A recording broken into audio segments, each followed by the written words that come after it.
All right, let's change that microphone. All good. Welcome back to the Green Logbook. Let me know if you can hear me in the comments right now. Good morning. Happy Saturday. Good morning. Good morning. Good morning. There we go. We got here. Let me update this stuff. Also, hey, good to see everybody coming on the Green Logbook. Totally happy to be here on a Saturday morning with you all. I initially was only going to do this on a Monday and Wednesday, but I thought, you know what? Some folks want to jump in on Saturdays too, and I figured, why not do it on a Saturday? It's it's a good time. People are off work. I'm off work. I got nothing else going on, so why not? Let's do it.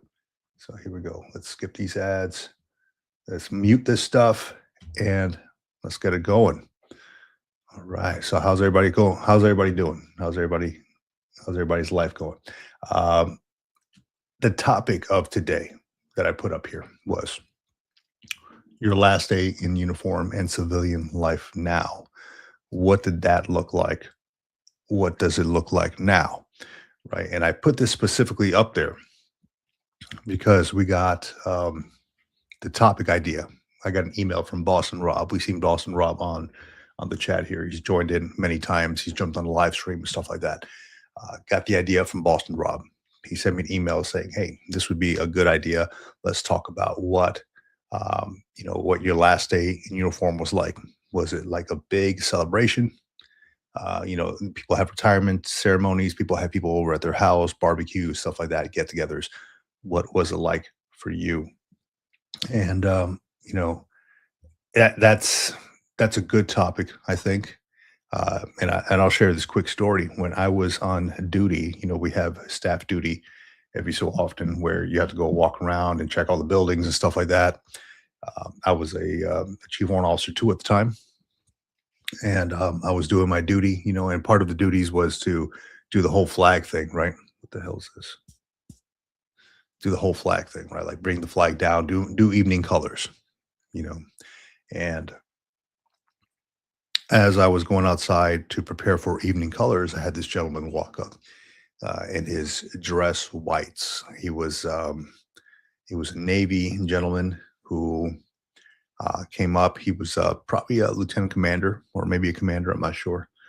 And that normally doesn't happen. This gentleman walked up next to me as I was taking my spot in front of the flagpole, and I was watching the Marines there set up in order to bring the flag down for evening colors.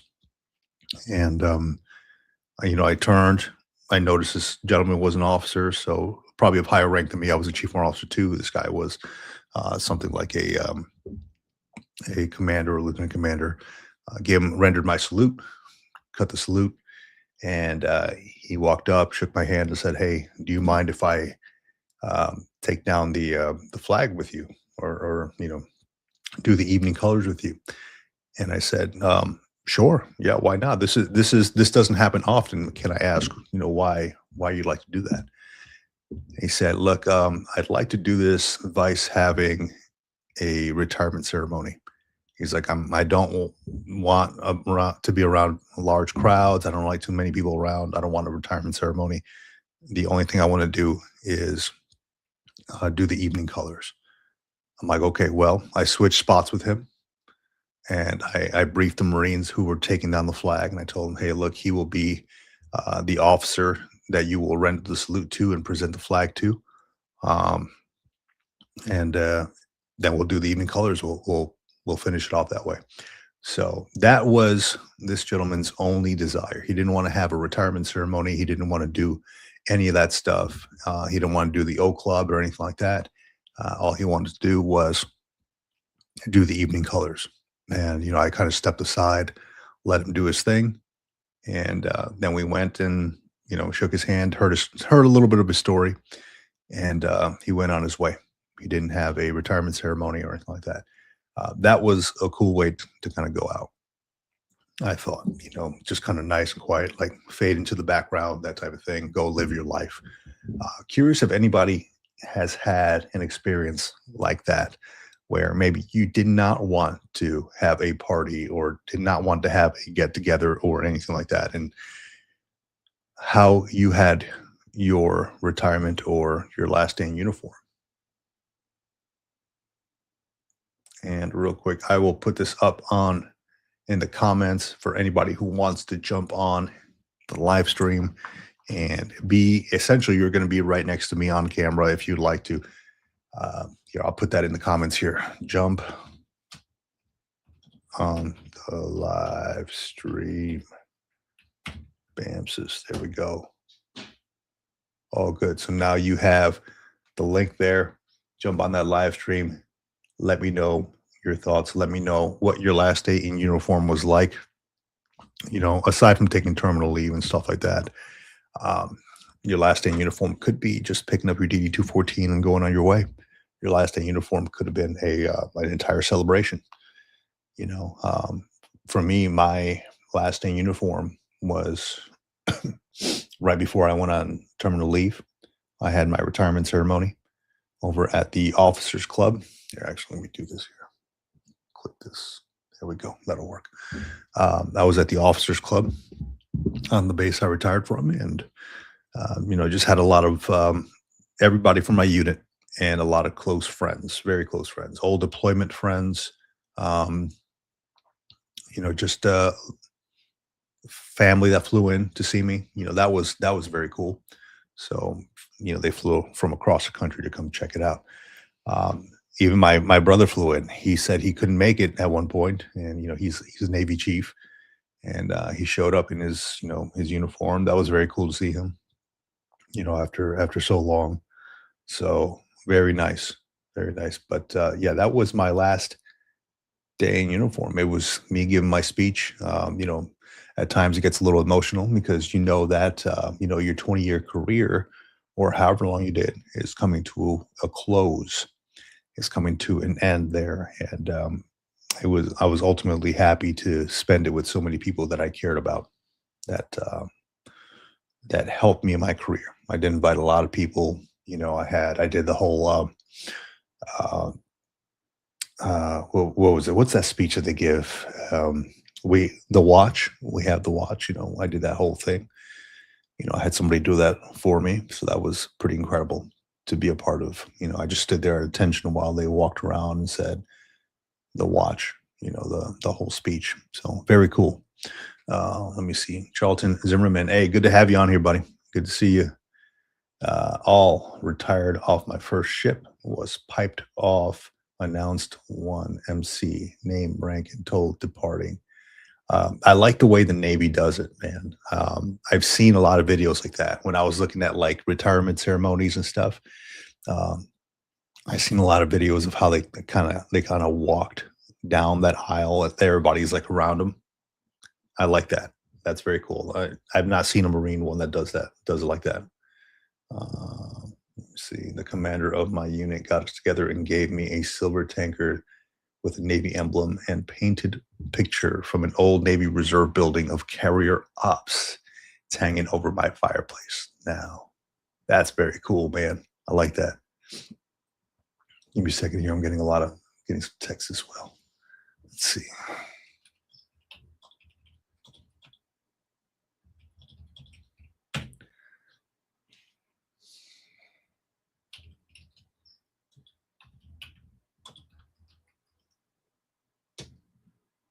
All right. Yeah. And curious about like what you guys got for like going away gifts too. That's a big thing. Like I was always hold on.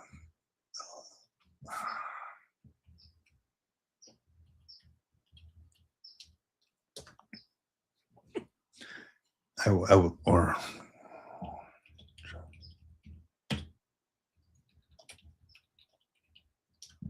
yeah, I was always involved in like the going away gifts. So what I did, I'm very big into like military art. I did. I like collecting military art. I've done it a lot myself. You see that helicopter behind me somewhere on the wall back here. I drew that. That was a little pencil piece. I've done auctions at the Marine Corps Recruit Depot, stuff like that. So I love military art. I love creating it. I love collecting it. So with that, I did a an art piece of my old unit. It's just the outside of the building with the Marine Corps emblem in the background, and I donated that to my old unit. And then in turn, I created a lot of many of these copies, and then we would put them in plaques, and everybody would sign like the outside, like the matte portion of the plaques. Everybody would sign the matte portion of the plaques, and oh crap, where's my water? And then we'd give them away as a gift, right? So that was pretty cool. Curious about what your going away gift was, if you had received one. Some folks don't get going away gifts, as I've heard online.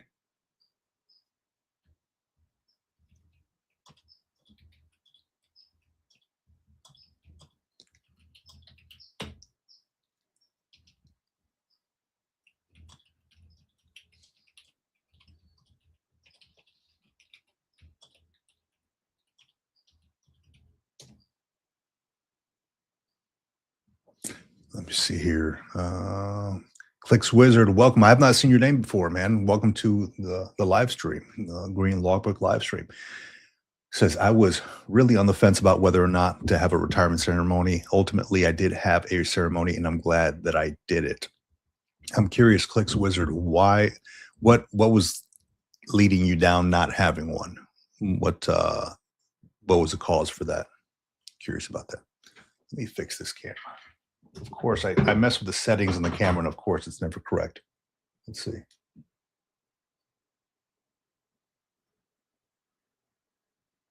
Let's keep it right there.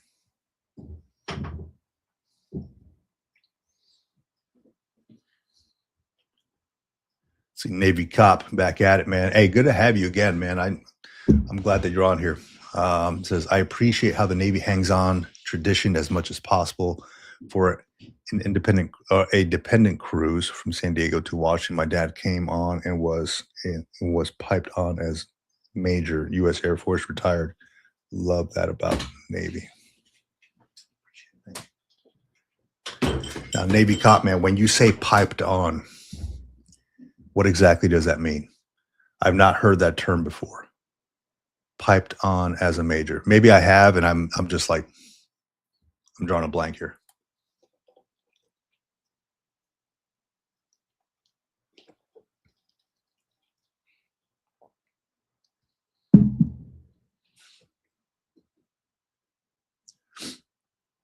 Well, yeah, the topic of the day, your last day in uniform and civilian life now, was a topic brought on by our uh, very own Boston Rob, who always comes on the podcast, always comes in the chat to talk a little bit about what he has going on in life. And big shout out to Boston Rob for bringing that up. What was your last day in uniform like, and life as civilian now?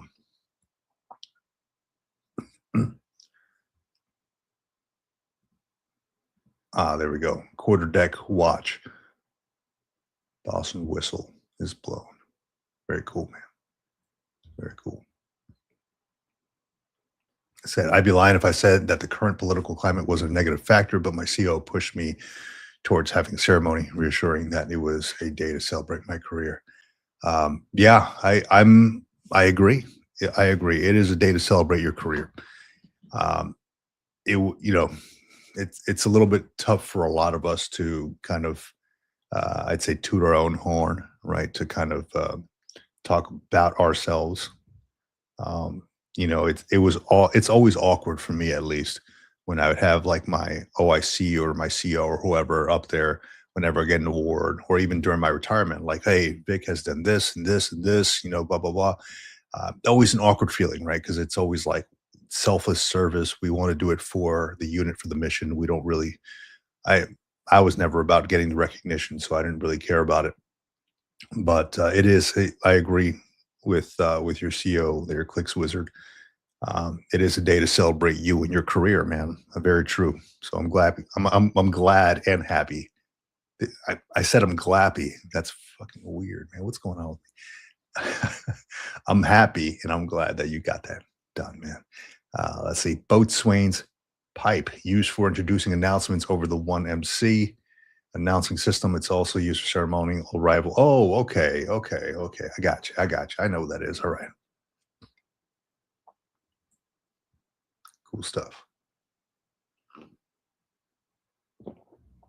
All right, so we are live streaming over through the Green Logbook to Military Retirement Podcast on Facebook. Totally happy for folks who are joining us today. If you have not already, please consider liking and subscribing to the channel. It really helps to get this channel in front of more veterans out there who maybe want that sense of tribe and camaraderie and things like that. So definitely consider doing that. Let's change this. Let's shift this camera over here. It keeps changing. There we go. That should probably help out a little bit.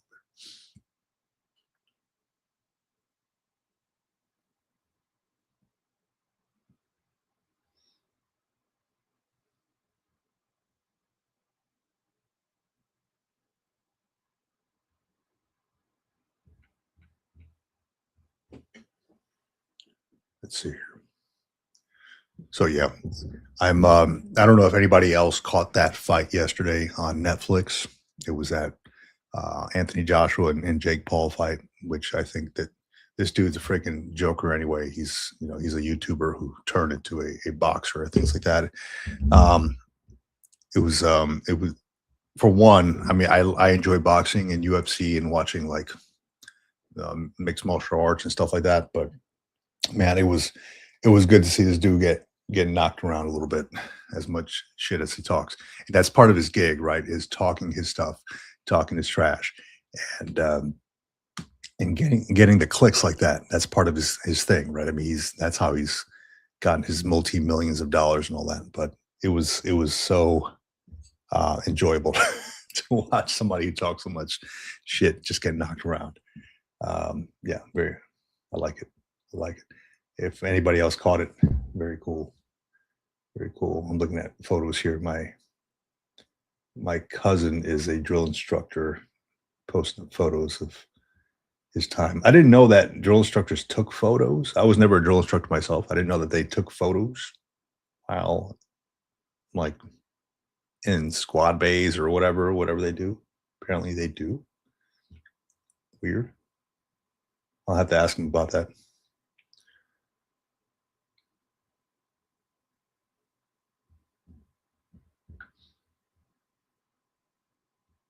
See what we got going on here. So everybody else out there, thank you for joining the Green Logbook today.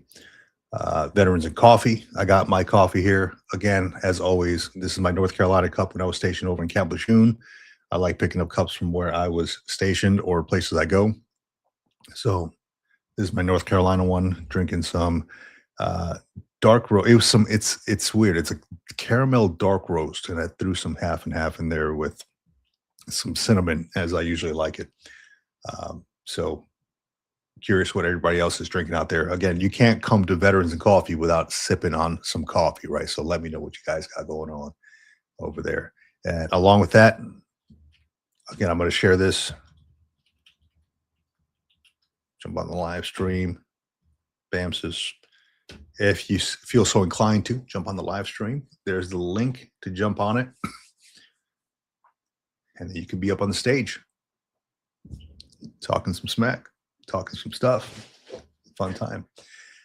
Had a good comment from, it was Hellfish Haven. Hellfish Haven. Let's bring up the comment here really quick. Where are you?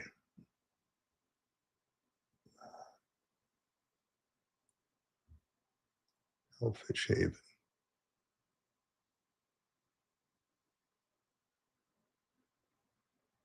Here we go. The comment was from Hellfish Haven. How about creating a virtual collaborative? We have great people all over, and we all have followings, but together we could benefit and reach more veterans and families. Maybe we need to come together like Voltron and become a huge robotic giant, suicide preventing, benefit educating, camaraderie building monster of military members, mentoring for the sake of our community. I like that. I like that a lot. Hellfish Haven, man, if you're listening, let's talk about that, dude. I'm all for it. Um,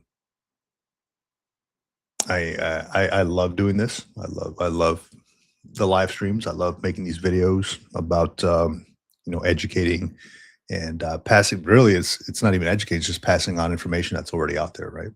Just making it easier to consume. So I love doing that stuff. Also, the channel just hit about 8,000 plus subscribers. Thank you all out there for subscribing to the channel and keeping this thing going. I love it. I love doing it. I love the community that it's establishing. And currently, as we speak right now, it was what 2 days ago. It was kind of stuck around 7,800 and 7,900, and about 2 days or this morning actually, it's up now to 8,282. So I got my Christmas wish. I got my New Year's wish of hitting 8,000 before the new year. So very cool. Many thanks to everybody out there who contributed to that. I could not have asked for anything better. So awesome. Thank you all for contributing. It's all because of you. Thank you for that. Let's see here. Navy Cop says Jake Paul sent to the hospital with a broken jaw. I don't watch the fights, but Jake Paul is a bit of a tool. So happy to see him put in his place by an actual athlete with reason, within reason, of course. Absolutely, absolutely. I mean, um, with that, I do follow fights and sports and stuff like that. And this dude, Anthony Joshua, he's an Olympic boxer, right? He was an Olympic boxer. He knows what he's doing. Right. I've seen a lot of his fights. He has good fights and he has not so good fights. But when I heard about this whole Jake Paul BS, then I was like, you know what, this is gonna be a good one. I hope this dude gets put in his place. I agree with you. He's a tool, but he uses that as a way to, kind of rage bait, right? And gain clicks and followers and stuff like that. So that has given him a very good career, just going from what he did on YouTube to what he's doing now, promoting fights and stuff. So he knows what he's doing, but it took him having a broken jaw this time around for that. Let's see, Anubis Moon, welcome back, dude. Good to have you, dude. Good to have you. Let's turn this thing on here.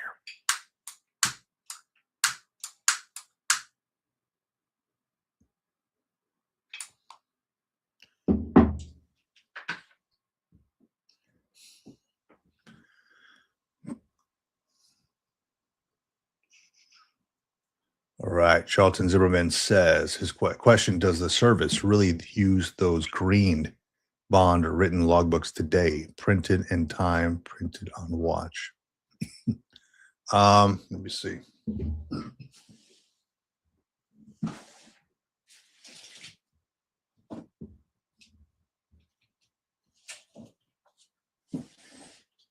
I have several of them, right? Like I mentioned many times on the channel, I collect my green logbooks. They do buy them. They're easy to order. They're NSNs, so they're very easy to order from supply. God damn it, this hair is all. I'm seeing this hair on camera. It's fucking easy to order. So like this green logbook, right? Like literally the green logbook. It doesn't have. Here, I'll open it to a blank page here. It doesn't have like all. It's just a book, right? But I think I know what you're talking about. The actual like log books, like with the time and date on the top. They do have things that are like this. They're a little bit bigger, right? These are the bigger ones. But these are. I used to carry these around, the big green ones, but until I figured, I can't. This is kind of a nuisance. This is more like an actual log for like duties and stuff. So it doesn't have anything on the top. So, and of course, if anybody wanted to order one, the NSN is right there on the bottom. I don't know if it'll register, but whatever. There you go. Supply. Easy.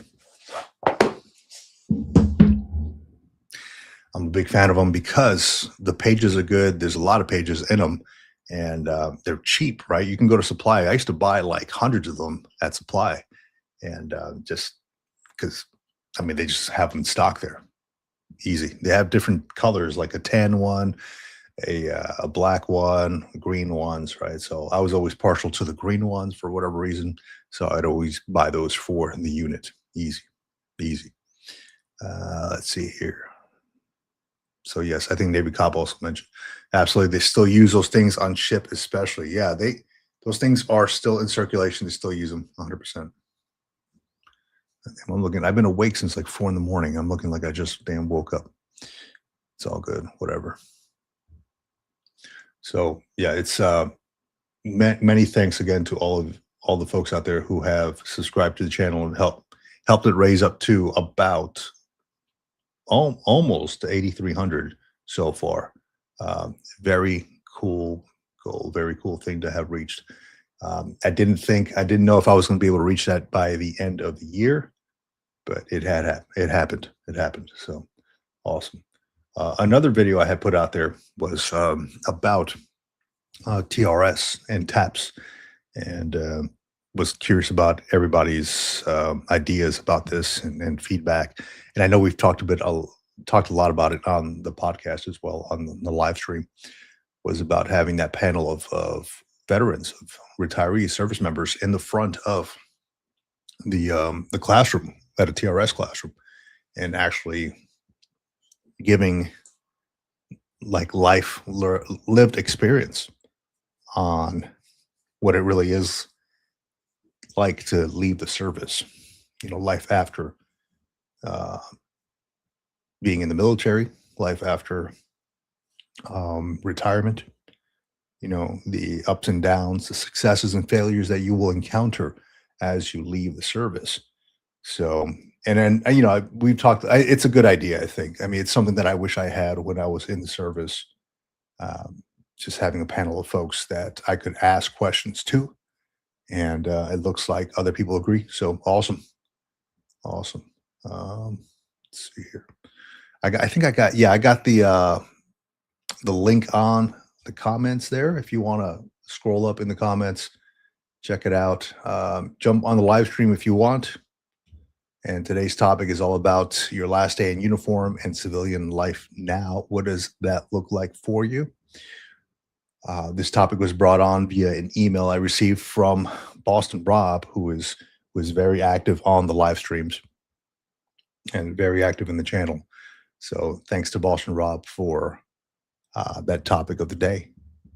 I sit there and I write a lot and do like morning reflections and stuff like that. I thought, what would be a great topic to have for the channel for, retirees, veterans out there? What would be a good topic to have?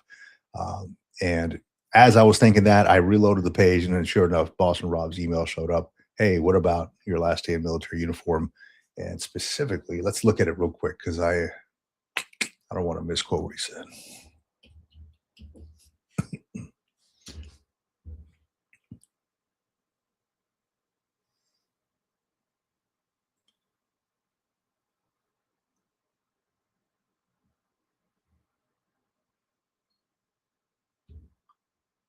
Here we go.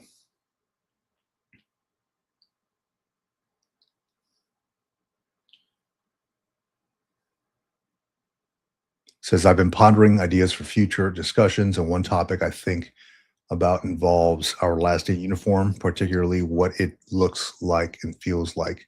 Was it celebrated? And did you go out? Did it go like you wanted it to?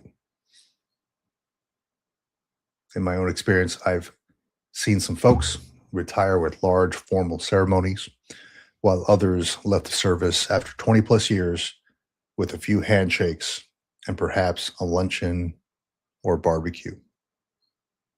Similarly, some of those who completed their service contracts would have a nice gathering for everyone to share stories and say goodbyes, while others came in, got their DD 214, and left with a wave. Everyone has their own expectations about how their departure experiences take place. and it might be interesting to learn about some of them. I do think that whatever the case may be, we all remember that day. That's absolutely right. I remember the day I retired like it was yesterday. Should I remember the day I went to boot camp like it was yesterday? It was like certain a lot of things I don't remember, but these, for some reason, these particular moments in my life stay in my brain. Curious out there, did you have a ceremony when you left the service? Did you have a retirement? Did you celebrate with a ton of people, or like Boston Rob said, did you leave with just a wave? Maybe picked up your DD 214, shook a couple hands, and went on your way to figure out how to become a civilian again. What was your experience like?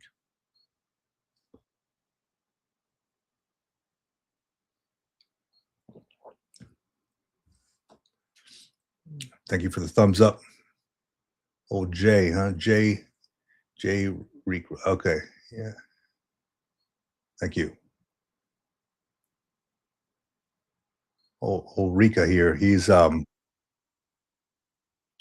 We go back some time. This dude was I think you were Rika, were you a retired Master Guns or a Master Sergeant? I can't recall, man. God, it's been so long. Or was it your brother who was the Master Guns? I can't recall, man. Yeah, but big ups to Jay there.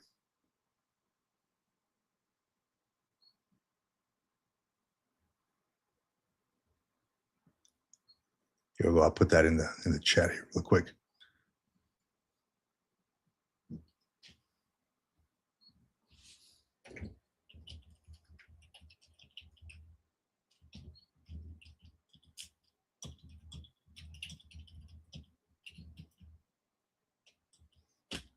All right.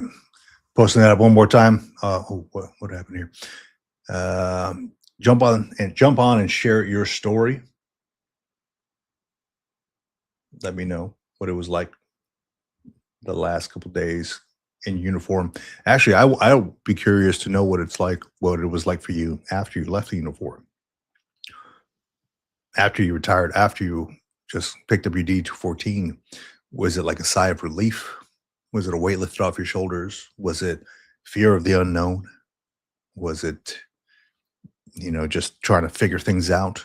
Were you forced to get out, like medically retired, or were you, did you get out on your own terms? There's a lot that goes into it, and there's a lot. Everybody has a different situation, right? And some folks, like me, I had a goal of 20 years and out. That was always my goal. Not a day more, not a day less, and I failed at that because I did 20 years in 1 month. So I failed at it, but uh, that was always the goal. Though I could have kept going, I felt like I'd be curious to know what I could do um, in the next chapter of my life. And that's what it is. It's all different chapters, right? It just doesn't end there. It just starts somewhere else. So curious what other folks' experiences were. Let me see. Navy Cop says, in hindsight, I think I would have liked a little more. Nothing extravagant, but 20 years is still 20 years. Being alone these days and missing the camaraderie, I find hindsight is 2020. Yes, yes, sir, it is. It is. So it's if I probably could have done something a little bit different, it probably would have been, just network a little bit more. That's it. I try to do some other things like go to go do a B billet. We call it a B billet in the Marine Corps. I don't know what they call it in other services, where you go either drill instructor or recruiter or MSG. And that my goal was always to go MSG. Always. I signed up for it twice, and at one point it was there was too many people out on B billets in my MOS for them to let me go to MSG. Okay, got it. And then once you become a staff sergeant or above, then you can become a commander of whatever the MSG is. I can't recall, a deck commander. detachment commander. And at that point, when I was looking to sign up for it, yeah, MSG. So Marine Security Guard. MSG is Marine Security Guard. They Navy cop was asking MSG. Marine Security Guard. Essentially, you go and you're attached to the embassies. And I know many folks who have been to some incredible places around the world, being attached to embassies. And when you're at E6 and below, I'm sorry, when you're an E5 and below, you cannot be married to be able to go on that additional billet, that B billet. Um, when you do become an E6 and above, you can have a family, and then they would essentially send you and your family to to these detachments, and you could become a detachment commander at that point. So right around the time when I became staff sergeant, I started learning how to be a staff sergeant and all that stuff. Um, then I had applied for the warrant officer program, and they came at like almost the same time, within like weeks of each other. I was told I was being selected to go recruiting at the same right around the same month. I was told um, that I was selected for warrant officer, and around that time, I had also put in my package to go MSG. Like before I was selected for, or before I was told, voluntold, right, um, to go be a recruiter. And I've not heard many great things about recruiting life. My brother was a recruiter. I know many people who were recruiters, and they say it's a very hard life. And I'm sure every B billet has their very hard times. But that was like last on my list. I was like, I'd rather be a drill instructor than I would to be a recruiter. But uh, they all came about around the same month. So I'm like, shit, what do I want to do? Do I want to go the officer route? Do I want to go the MSG route now? So if I would have went the MSG route, I would have stayed enlisted for a longer period of time. Then when the opportunity of going warrant officer came up, I'm like, you know what? Let me go that route and see what that's like. Potentially a better life for my family and I. So totally glad I did that. But I was always curious my entire career. I was always curious about the whole MSG thing. So networking, networking, and the whole MSG thing is what I wish I would have looked into a little bit more. Curious if anybody out there has any kind of uh, regrets, or maybe wish they would have done things that they wish they would have done while in service. A Navy cop, I know Navy cop had dreams and aspirations of becoming a Navy SEAL, and then I don't know what happened. He remained an MA1, and life is life. And then settled down in Washington. Am I right? Did I get the story wrong? Navy cop, let me know.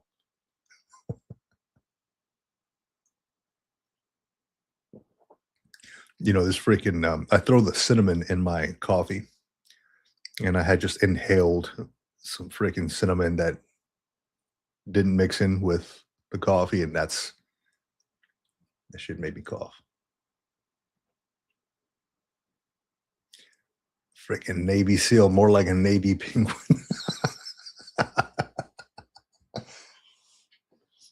Yeah. Shit, I'm walking like a penguin these days now. You got to get that workout in, or else you can start walking like a freaking newborn giraffe or something. Yeah, Navy penguin. I like that.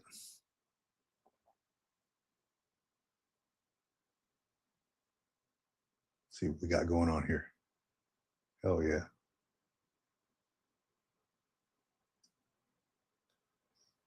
I'm still getting these messages on Facebook. I got Facebook open here on the other window. People attempting to log in to my account from different parts of like the world. It, I don't know how many times I changed my damn password.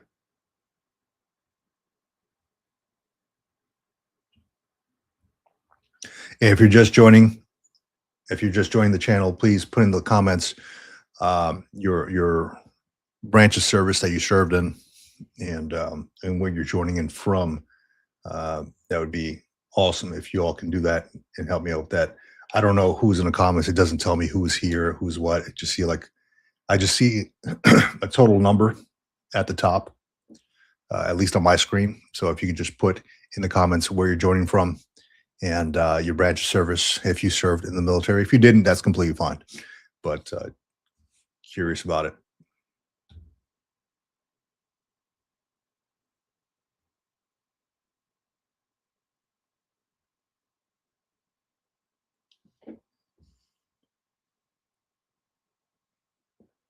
I'm sipping on my caramel dark roast with caramel with some half and half. Threw some cinnamon in there for shits and giggles, and it's freaking good. Try it out if you have not. See, Navy Cop says, I wish I hadn't listened to the X and stayed active duty for my last few years, even though I took active orders twice. I should have pushed more for warrant. I retired 2020 due to high year tenure as E6. High year tenure, correct? Looking back, I probably would have stayed in for 25 or 30 had I made chief warrant officer or chief petty officer. Yeah, I hear you, man. Oh, hold on. We got Boston Rob here. Boston Rob, what's going on with you, man? Good morning or good afternoon over here. So sorry, I got another later start than I anticipated. You're all good, man. You're all good. No worries. The show will keep going. So I took your advice, man, based on the email you put out there, and your lasting uniform and civilian life now, and a few comments on here, pretty good ones. You know how folks had they're going away, folks had their retirements. I shared a little story about my last, not my last. It was I was doing the whole. I was a duty officer for the when you got to do the evening colors and stuff like that sometimes. Yep. So I was there. I was the duty officer. I had 3 Marines that showed up that take down the flag, and the other one holds the flag as it comes down. And I had a Navy gentleman who walked up to me. He was like a lieutenant commander, maybe, and he was dressed in his whites. And that normally doesn't happen, right? Like I'm in my camouflage, my camis. He walks up, and I knew that he was a commander or lieutenant commander. I was the chief warrant officer 2 at the time, and I rendered my salute and all that stuff. And I was like, "Good evening, sir. What can I do for you? This is out of the norm." And he's like, "Look, I'm retiring, and the only thing I want to do is do evening colors. I don't want to have a retirement ceremony. I don't want to do anything like that. I just want to do evening colors one last time."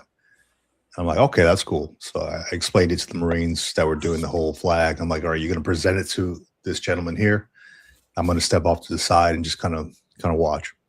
So that was cool. Like he didn't want a ceremony or anything like that, which is different from a lot of folks, right? You want a ceremony. I think somebody in the comments mentioned that they had a conversation with their CO, and the CO kind of convinced them to have a ceremony. Like, "Hey, this is a celebration of your career. Have a ceremony, man." Yeah. What kind of sparked that thought for me was the other day when Mario was saying his retirement took place during COVID, and I actually had friends that retired during COVID as well. Yeah. And it was one of those milestones that's similar to a lot of things were kind of done away with during that year or 2 long period. That's right. You saw a lot of like high school graduations that were canceled. Weddings got canceled, that sort of thing. And as luck would have it, a lot of military retirements got canceled as well. So for some, that's as important as your wedding day. Some people look forward to their wedding day their whole lives up to that point. And you only get one shot to retire. So, kind of put it all into perspective when I was seeing it happen firsthand, as well as, I'd be curious if Mario was able to have one, or if he even wanted one, or whatnot. So that's what initially started it. My own retirement was a little bit, not going to say atypical, but I had sort of a unique situation. My last year, I was a geo bachelor, so my family were up in New England, and I was in DC. So I sort of had two last days in uniform, if you will. I had my last day on active duty, but I actually had my retirement ceremony up here. I had it in Newport. And the reason being is, for one, that's where my family was. That's where most of my friends are, extended family. And I was going to be the first person to retire from the service. I wasn't going to be the first one to serve. I have a pretty rich military history in my family, but at least there were two firsts for me. I was the first Coast Guard, and then I was going to be the first retiree. So I really wanted my family to be able to celebrate that. Sure. So my last day in uniform was what you'd probably compare to a regular checkout if you're like PCSing or departing the unit, turning in my gear and whatnot. And I met a lot of good friends, good people down in DC, which I used to joke with them. I wish I hadn't. I wish I didn't like you, because it would have made this a lot easier. This experience much easier. Yeah. And fast forward, some of them actually came up for my retirement, which was I was really happy about. But we all went out to lunch that day. I had some appointments leading up to my last day at headquarters. So I actually drove up for the last time, maybe a week or two before that, and then flew down, did all my checkouts, basically got removed from the building, and then we all went out for lunch, and then my friend gave me a ride to the airport, and I flew back. So that was my last removed, right? No. Yeah, that was probably the wrong term, but you were fully checked out at that point. You have your normal ID, and then you had your special ID, that sort of thing, like right. pass, your hall pass, if you will. So I had to got all that sent in. And then we went out for lunch. He gave me a ride back. That was my last day before terminal leave. Scheduling purposes, I wasn't able to have my ceremony just before terminal leave. I was actually on terminal, but I was more than happy to do that because I had a good support network up here when I was down there, of people I had served with before. So they served as sort of like my volunteer project officers, if you will. Did a phenomenal job. And I pretty much was, I wasn't completely hands off, but they did a great thing for me. So kind of went down a rabbit hole, but all good. I wasn't one for, I've always appreciated going to ceremonies. And the old adage is it's not for the member necessarily, it's for everybody else to celebrate the member. So that was kind of my my perspective going in, I guess you could say.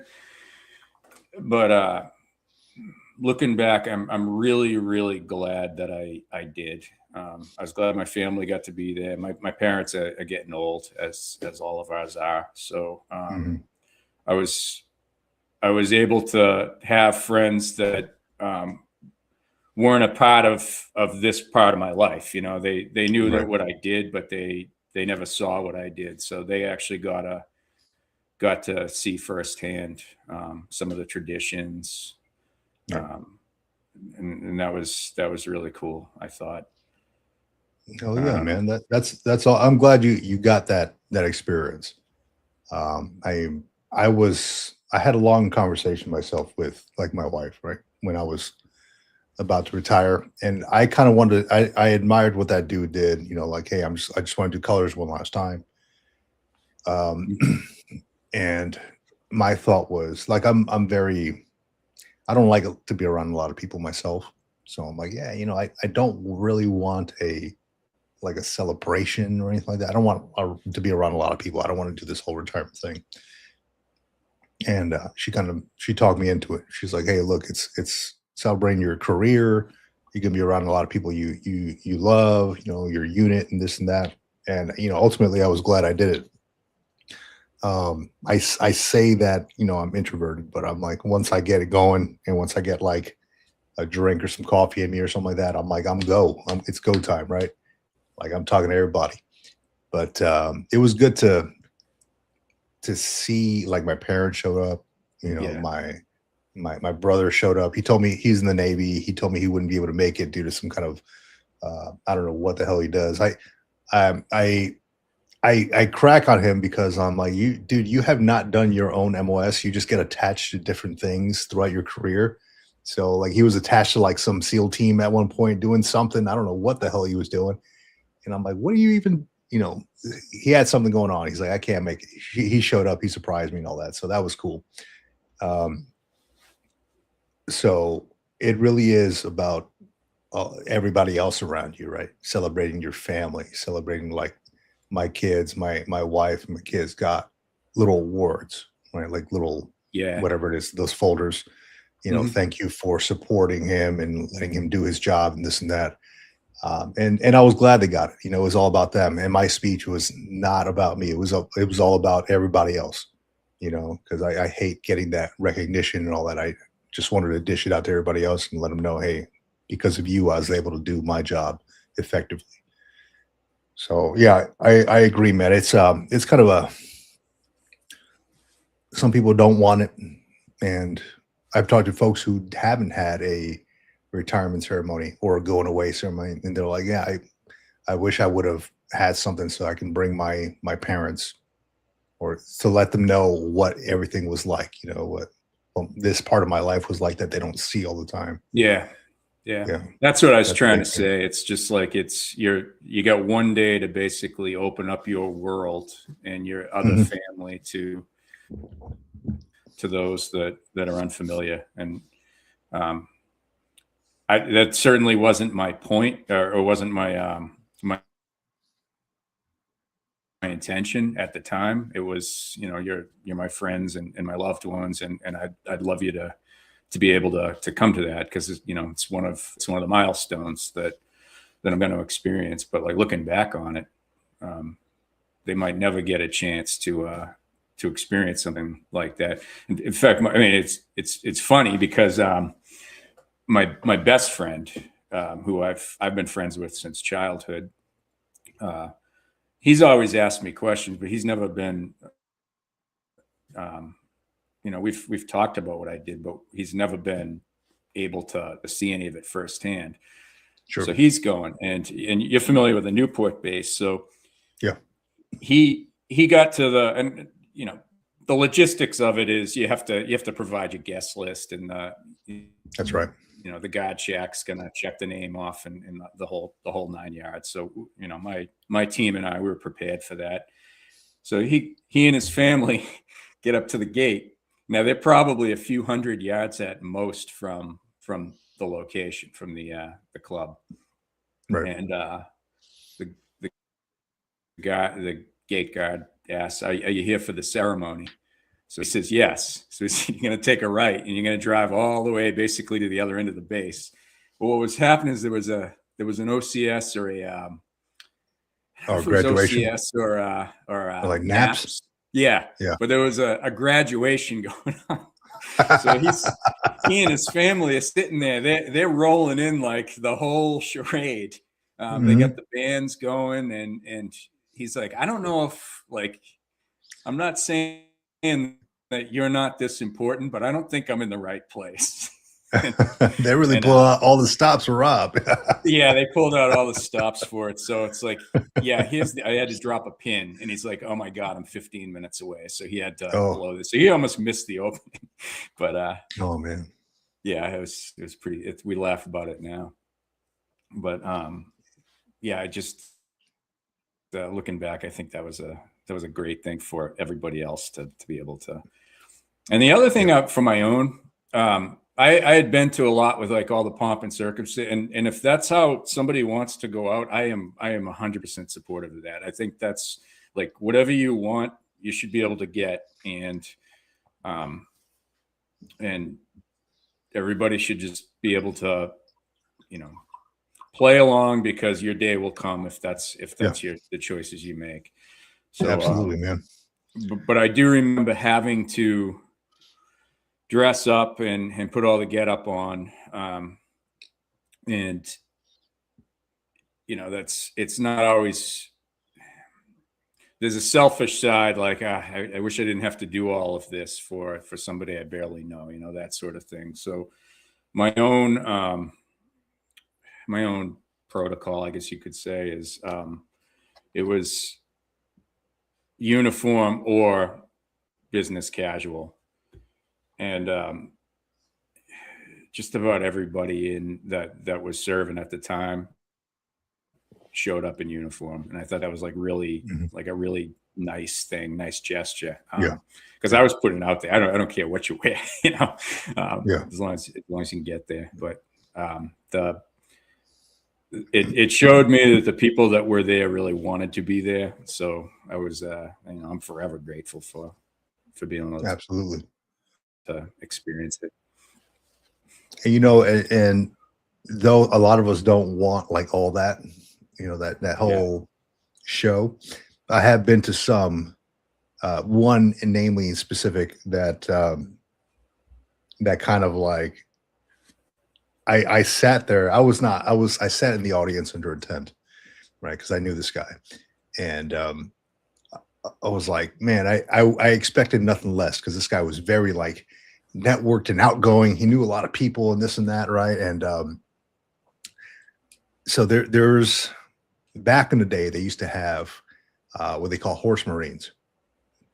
So you would just ride a horse into battle or whatever, right? So there's like a cadence that we call, my granddaddy was a horse marine. He always wore Marine Corps green, something like that. It was this sergeant major that was retiring. And of course, I would expect nothing less. He comes out of the side on a horse with like his NCO sword. I don't know what he's doing, but that was how he decided to go out, man, on a horse. Like, it was very, a lot of show. Right. And it was cool to see, right? His whole family was there. He had like flags from every state and all that stuff. It was really cool. Not my choice of going out on a horse or anything like that, but it was cool to see, because it's not something you see every day. But again, it was fun to see like his whole family there. A lot of old friends that I hadn't seen in a long time, some of which flew in to see this guy go away, or not go away, but to retire. That was very cool to see. So, and then another part of that, the last day in uniform, and, you go to pick up your DD-214, and it's kind of like a solemn time. I think like it's like it really puts things into perspective, at least when I went to go pick up my DD-214, because this was like as I was starting terminal leave, right? It was my retirement ceremony, and then the next day I started terminal leave, and then I would go pick up somewhere between there. I'd pick up my DD-214, and that was kind of like I would just pull up to the admin building and just go sign some papers, make sure that my awards are correct and the schools I went to were correct, and then that was it. And I mean that was the military career right there on a piece of paper, and that kind of hit me a little bit too. Like, okay, well, And I recorded it. I remember it recorded me walking down the hallway, walking to the office, as much as I could. But it really put things into perspective for me. It was like, damn, this is what this whole 20-year career culminates in, is this piece of paper at this admin building and then driving away. Yeah, my DD-214 experience was going to, it seemed like everybody that was getting out at the time that I was Mhm. going through it, because they were actually changing the form, Yeah. a little bit. I think it was only a few blocks, but they couldn't afford to give you the wrong one that would be obsolete, is my understanding, because by the time that it would be inputted um, in whatever database that it makes it official, if it wasn't the right form, it would screw everything up, and you would still essentially be in, or in this limbo status. So Mhm. that was kind of a I was dealing with that all through terminal leave until about a week before before my actual out date. Thankfully, I had a really motivated administrative staff that was working on it and keeping me On the updated. game. But and I know I wasn't the only one going through it, because I had friends that were retiring around the same time from across the country and whatnot, and they were all panicking too. So um, now I didn't have to get that in person. So when I got that, I was essentially out. I had the beard Yeah. growing, and my uniforms were at that point donated. But um, yeah, it was still surreal though. It was still um, taking. I mean, like I said, we went out to lunch. We certainly didn't go in uniform, so took the uniform Mhm. off, and um, it was, that particular uniform, when I'm flying back, I'm like, I don't think I'm ever putting that on. Like, there certainly wasn't anything like special about taking it off. It just kind of dawned on me, like, I don't think I'm ever putting that one on again. The Yeah. next time I put it on is for my actual ceremony, and by that point, um, I'm gonna have to like get back into the game to to close up shop again. So Yeah. Yeah. Exactly. Yeah. So I'm curious about the donation of your uniforms, right? yeah, Because that's something I fought with. I had a lot of uniforms, yep, and I fought with myself a lot about that mentally, right? Because yeah. I felt like if I gave these away, then that would be like the final like goodbye to all this. And I I had them folded. I washed them all. I had them folded, and I looked at them for a while they were in my garage, and I'm like, I don't know if I want to go through with this. Then I ended up keeping a few myself, and I put them away in like one of those whatever the plastic bins in the garage, along with my boots, my cover, and all that stuff. But a lot of them, especially when there was like a whole issue in the Marine Corps where there was a um, there was something up with the contract with the uniform company, and there was like a shortage of uniforms, We and got people it just too. Yeah, yeah, we you got got hit it, with yeah, that. So it's probably the same yeah, contract. yeah, yeah. So at that point, I had a lot of uniforms that were like fairly, really well in good condition. So I was like, you know what? Let me pass this on to somebody else who might need it. I took my name tapes off and all that stuff, U.S. Marine Corps stuff off, and yeah, I just I donated those. But it was a fight within myself in my mind. Mhm. I'm like, yeah, and that's really closing the chapter there. Yeah, I kept them, and you got to keep some of Yeah. them, because that's your own personal history, and again, Oh, that's absolutely. not even necessarily for you. That's for your loved ones later on. When Yeah. um, I can tell you, my dad has his. It's an issued garment bag that has the Eagle Globe and Anchor in that. Hmm. Um, it's the green basically. When you Hmm. open that up, he's got I don't want to use the the wrong term, Vic, but it's the khaki, like whatever uniform that is, the long sleeve Oh, khaki yeah. with a tie.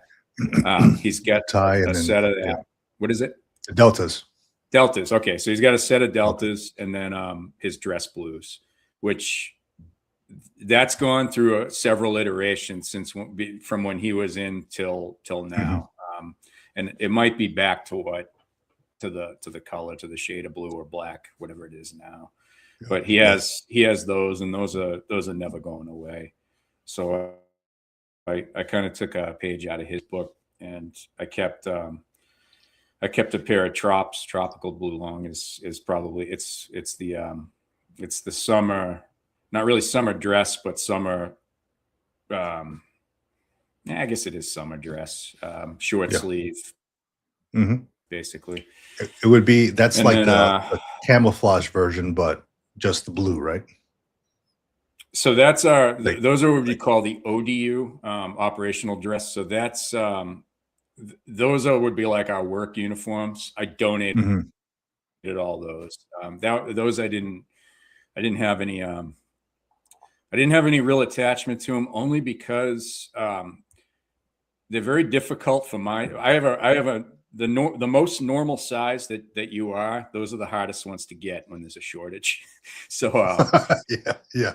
So I didn't have any attachment to them because the uniforms had changed so many times. The actual operational uniforms throughout my career, that I probably would have had a set of every single one of them and just taken up too much room. And I can always get those, I figured. So those ones I particularly donated. And then the ones I was speaking of would be similar to your what's the uniform that has the tan short sleeve with the blue pants and the NCO stripe? What would that be? Oh, so those are the dress blue. The short sleeve ones, I want to say, are dress blue deltas. Okay, that's what that would be the equivalent for our trops. So you'd have your ribbons and your we have a name tag, and your shoulder boards if you're an officer, or your insignia if you're enlisted. That it's like the hot weather dress uniform for for ceremonies and whatnot. When a coat and tie wouldn't be appropriate, I guess is the best way to put it. Yeah. So I kept that because that's probably what I wore the most as if it required any kind of dress code. I kept my Bravo coat for two reasons. One, it's older than some of the people I've served with now.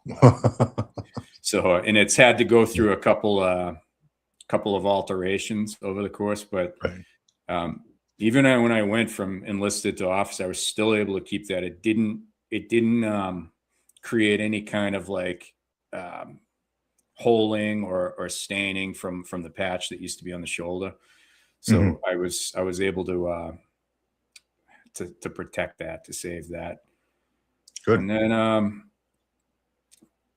my officer whites, which I only put on a couple times in my career, I kept that because it was expensive, and it was such a and it was my grandmother's favorite uniform that my grandfather had. So, but after that, it was tough to let go of because I had my sea bag filled with all of these items. I passed them off to those that would need them first. Like my last unit in DC, there was a chief that was about my size, and he was in need of some. He was going to the exchange, and they'd be out of our size. And, you know, I think it was my last couple of weeks. It's like, Chief, I have them new with the tags because I knew they'd be short supplied. So I bought a bunch. So give me your address. I'll send them to you. And so I got rid of those. I had a bunch of like the windbreak, stuff you don't wear all the time that when you need it, you wish you had it. I was able to kind of pass those out to various people I knew. And then the last remaining items, and that was what made it official. I am no longer going to have any of this stuff. On the Newport base, the Navy base, there's a thrift store. Yeah, I've been there many times. Yeah, it's badass. That is a great little hole. You got to go upstairs and all that. Yeah. Yes. Yeah. Yeah. So they actually have a uniform section, and it's probably been a long time since you've been to Newport, but most of the ships in the actual waterfront units, if you will, Mm-hmm. those are all, many of those are Coast Guard now. There's numerous Coast Really? Guard ships, and there's boats, there's all sorts of and it all had to do with the Navy had availability. The Navy base, they had space because they got rid of some of the mothball fleet, if you will, and the Coast Guard was kind of doing a consolidation of a couple other units just to make it more feasible and make it more Sure. make some of the missions more not really convenient, but make sense. So they're in constant need of Coast Guard stuff. So I dropped it off there, and a lot of their stuff, if it's uniforms, they may get a couple bucks, but a lot of the other stuff, the accessories, they'll give that to whichever member needs it. And that's what finalized it for me. And then the rest of them, I put in, like you said, I put them in a nice tote, and they're there for if I ever have to do show and tell, Yeah, absolutely, man. No, that's good. And I do love that that thrift shop, man. Like the uniform areas in the back, if I recall. Yes, sir. Sales. Yeah. Yep. Yeah. That's correct. That was one. And not to go off on a different story here, but this was, I still have it here to this day, man. Randomly, I walked in, and I love going to thrift shops anyway, so I walked in there, and this lady was setting up a watch in this blue case, and I'm like, can I see that? And she's like, yeah, here you go.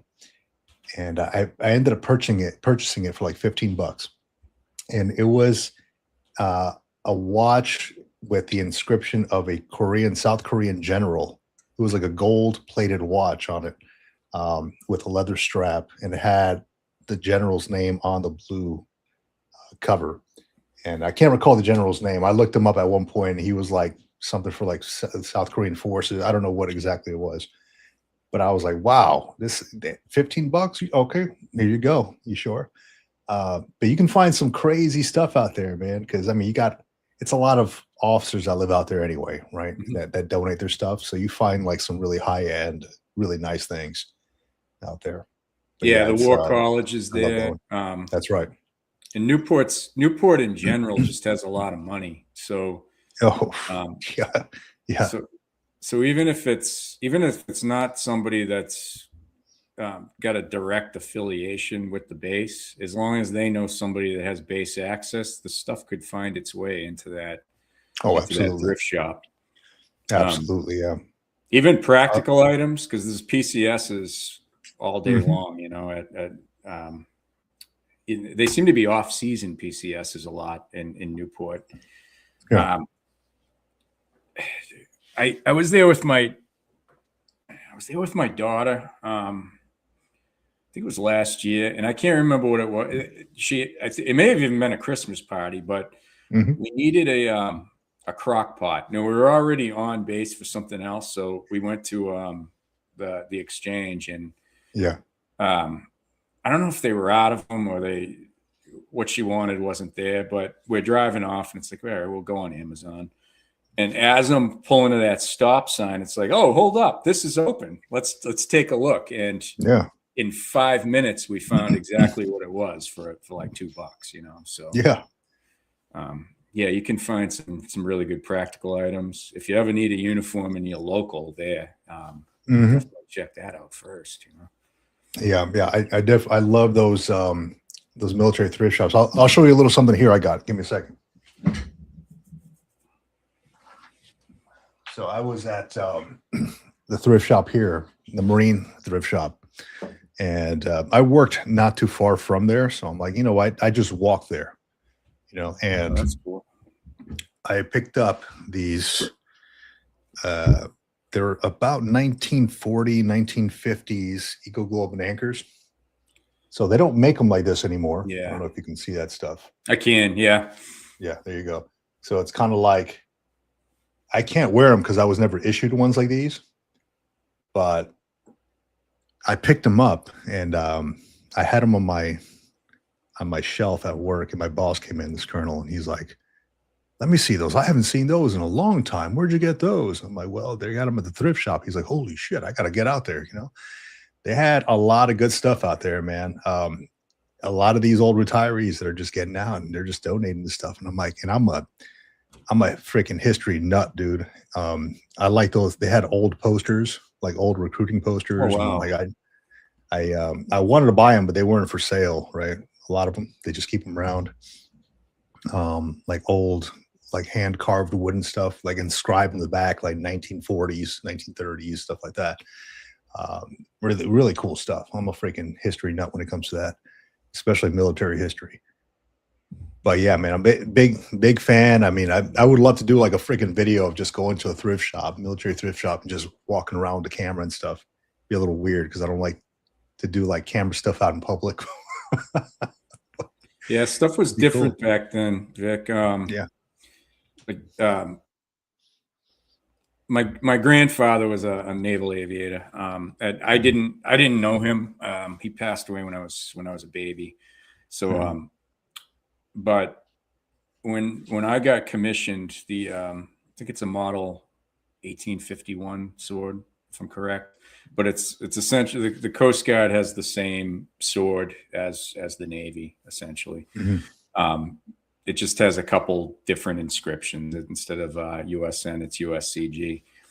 But my dad had his father's sword, and I had to get it, authorized for for my own use with those couple differences, which were in the grand scheme of things were so minor, and it's the same sword. So I actually got it Yeah. approved. I was able to have my Oh wow. grandfather's sword, and when you compare and um, backtracking a little bit, I still had to buy my own.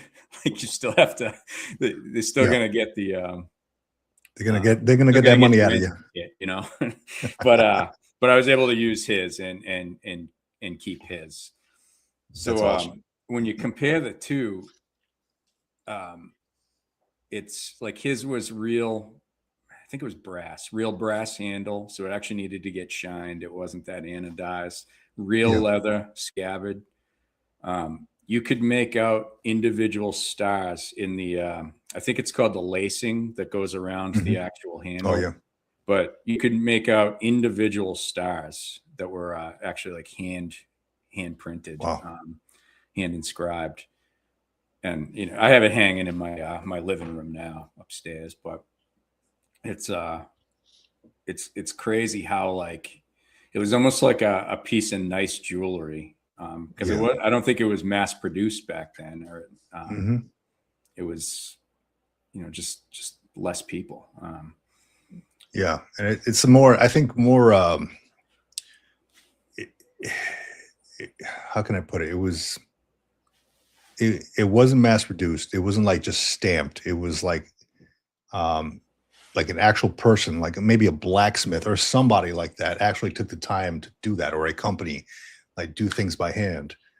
Yeah, Um and you notice a lot of that stuff when you get something in the mail or you order something from Amazon, but like, oh well, this shit, this it's crap compared to what I grew up knowing, right? Like the Tupperware that you buy now is like real flimsy compared to that crap that you can break with a running over it with a car, you know.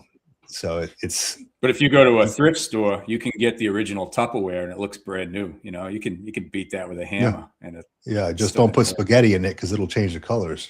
Yeah, yeah, No, yeah, but yeah, it really is like that, man. And I noticed that.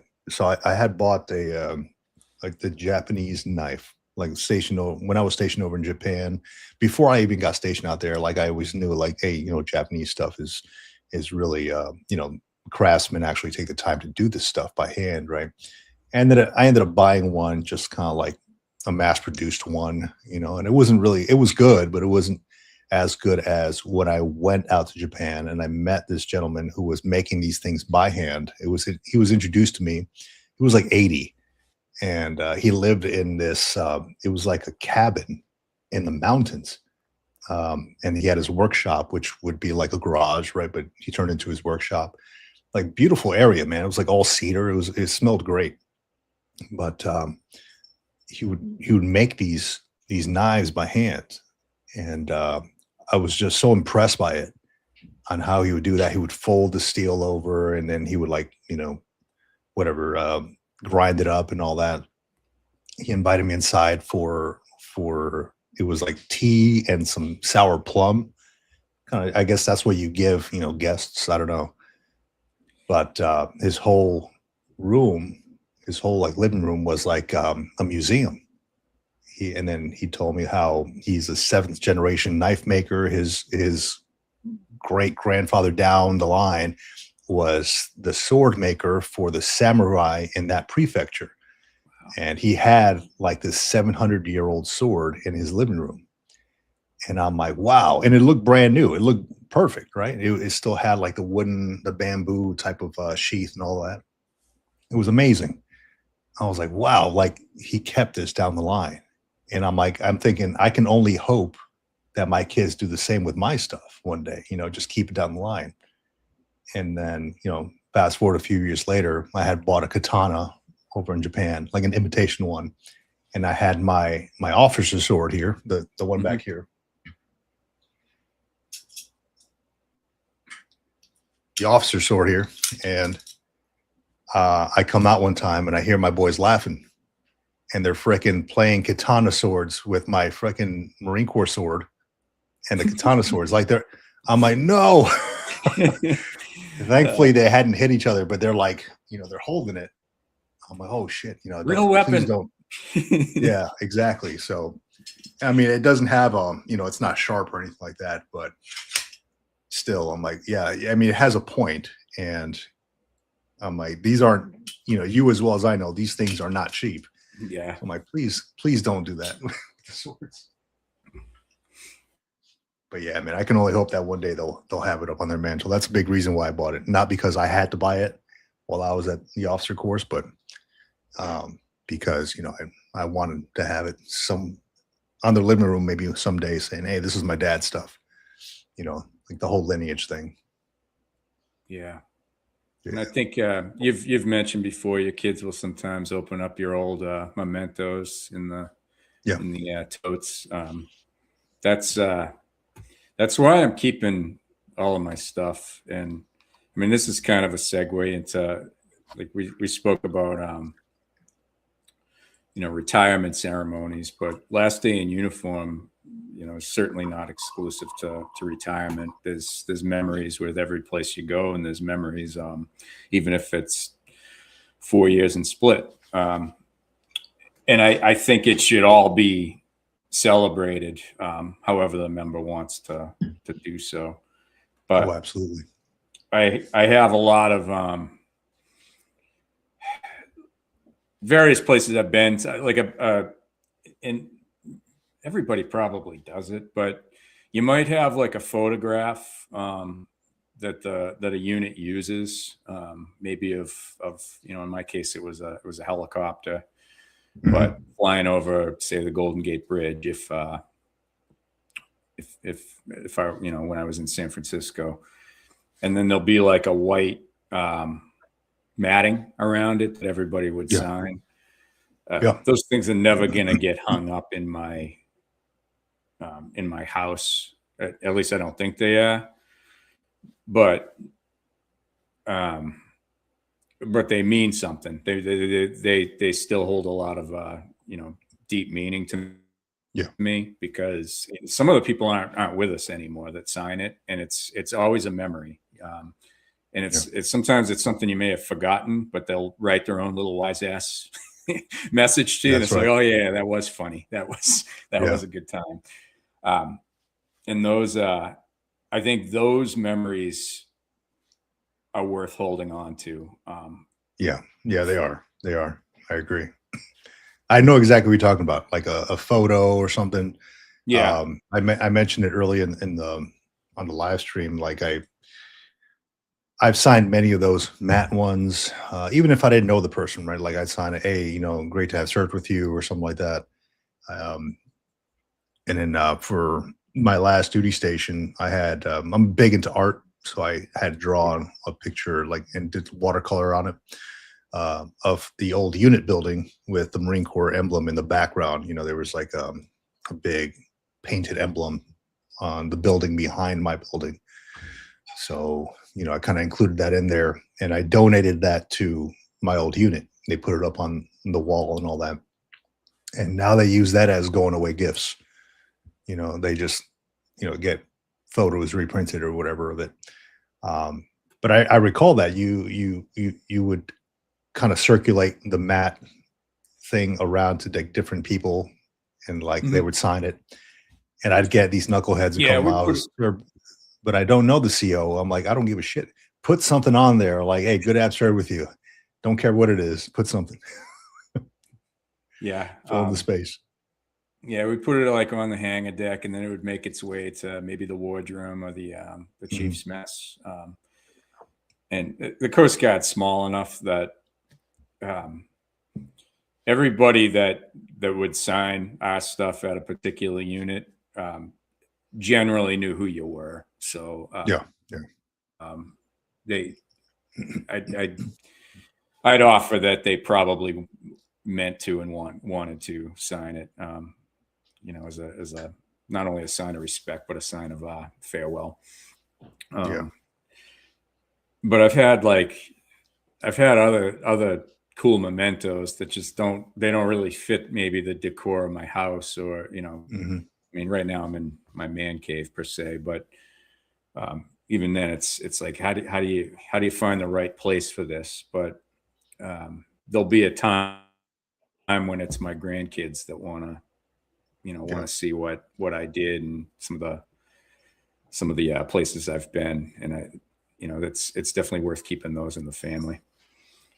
Yeah. Yeah. It tells a story about your family history too. Like Yeah. I've shared it on my on the podcast here in the live stream too. Like how many times that I wish that I have, spoken to my grandfather before he passed away and gotten his story. I mean, he wasn't in the military or anything like that, but I was just always curious. Like, hey, tell me about your life as a child. Maybe things that my own parents didn't know. And I'd asked my mom, and she's like, I don't know. We've never talked about that. What he was, this particular thing about his childhood. So it would have to come from the man himself. He didn't keep a journal. He didn't keep, he didn't do videos or anything like that. So I'm like, man, this would have been great to have as a memento to get a little glimpse into his life when he was younger. And unfortunately, I never got a chance to do that. My wife's grandfather was in the Navy, a Vietnam Mhm. veteran, and a lot of the stuff, he cannot remember about his time in the military. He's 91. He can't remember. He hasn't kept any, journals or anything like that from back in the day. What they did for him though was they went through all his files, and I saw this all on Thanksgiving when we went to his house to go celebrate. I love going over there because I go in and I'm like, hey, what's going on, Chief? Give me a second, Rob, here real quick. Yeah.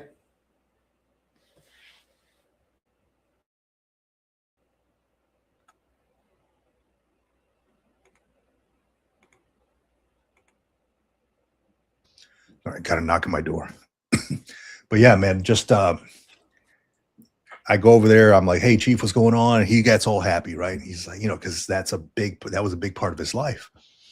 And what they did for him was they took all his files and stuff like that back in the day, like all his military stuff, and they put it on his table. And then they covered his dining room table has this glass piece that goes Oh on. yeah. So it was like I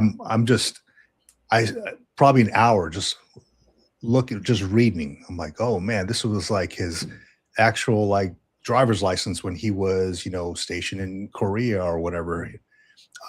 So just a lot of cool stuff. My son, my boys are like, wow, I've never seen this stuff. This is from like 1940, 1950, whatever. So It just looked really, really cool. And I'm like, I'm glad they did that because I would have never known. He would have never known because he didn't know where the files were. You know, it's great to have seen that stuff. Yeah, and that can stay, and Yeah, like years from now, that can yeah, be a legacy. yeah. Absolutely, it Great can. legacy. Absolutely.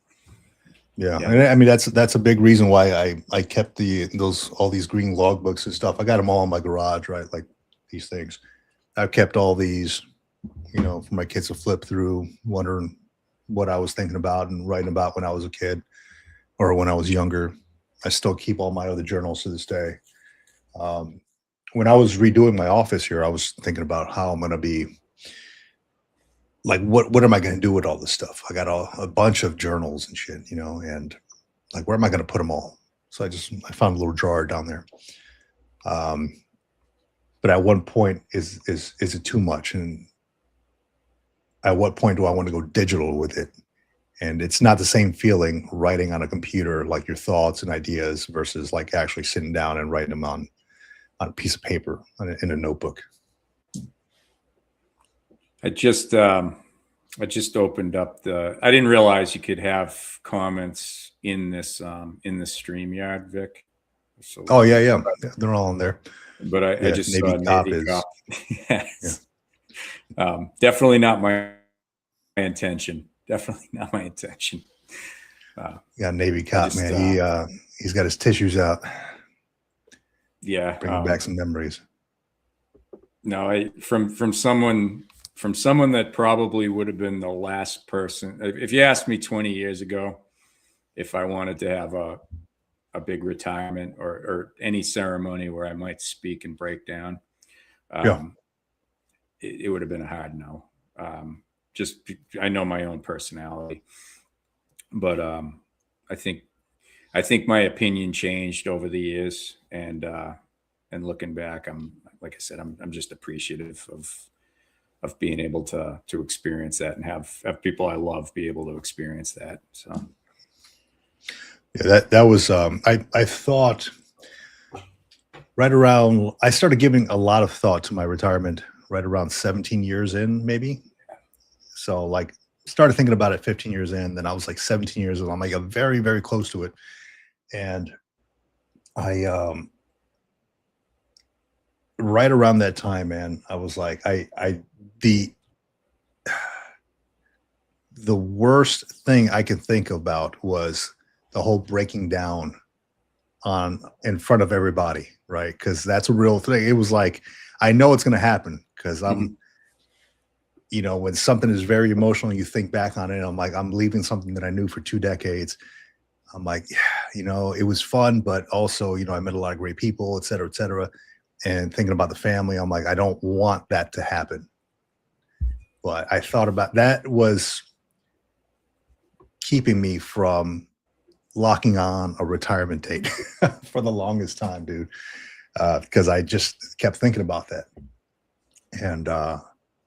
And sure enough, it happened. I just took a pause there when I was speaking to folks and I'm, on stage and all that. And I just took a pause, deep breath and all that. And I just continued speaking. I'm not much of a public speaker anyway. So I'm like, I just don't like that. But when I got to do it, I got to do it. But I just, everything came out at one point, and I'm just glad I got through that portion of it. Yeah, well, that just means you feel and you got emotions, Yeah. There was who Jim Valvano was, the basketball coach. I don't know. He won a national championship for North Carolina State in the early '80s. Mm-hmm. Jimmy V is what his nickname was.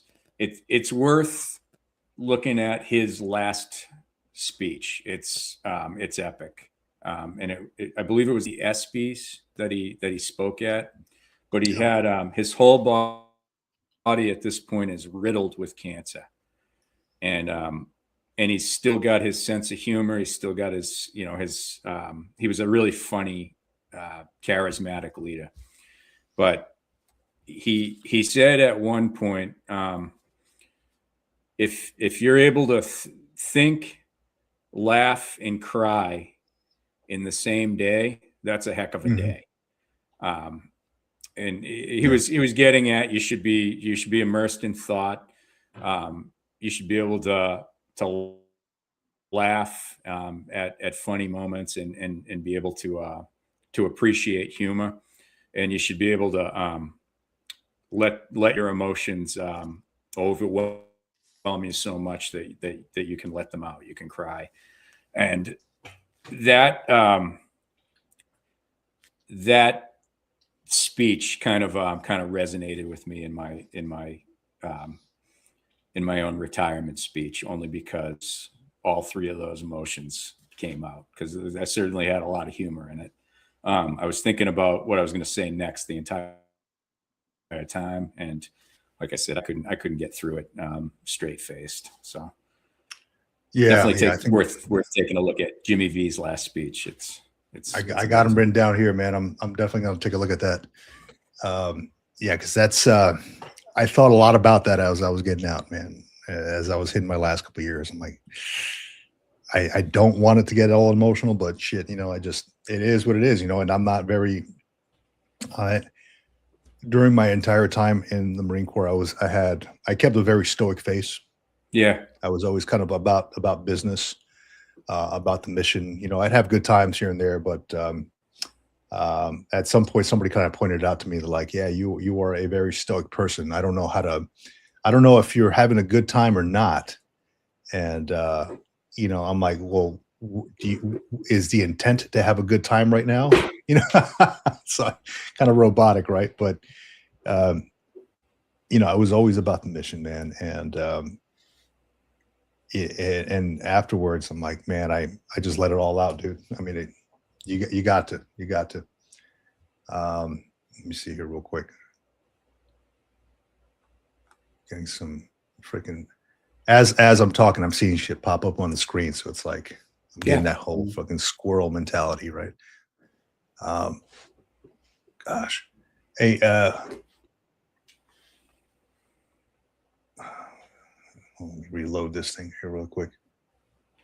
No, I really want to say thanks, man, to you for the topic, man, because it really kind of made me sit back and think about all this stuff, similar to like what Navy Cop brought up. It's like it's not like a whole pouring of emotions came out, but it really did kind of made me take a trip down memory lane and think about all the things that were going through my mind as I was leaving the service, as I was getting ready to accept a new position as a civilian now.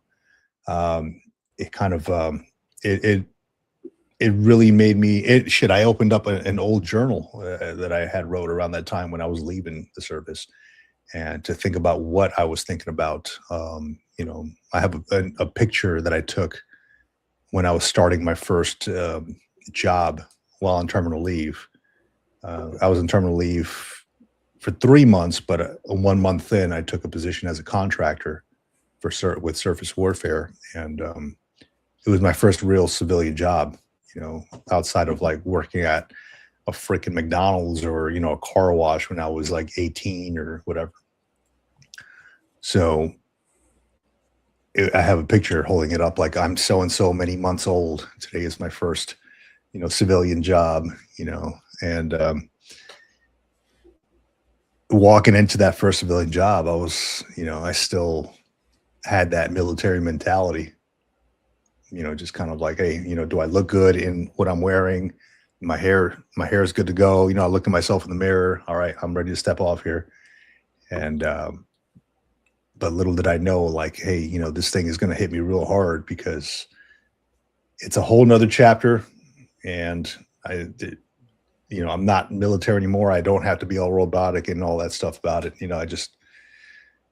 I'm a cog now. I think you mentioned I'm a cog in that wheel now. I'm not like the man that people go to. I'm just kind of somebody who helps out in the background now.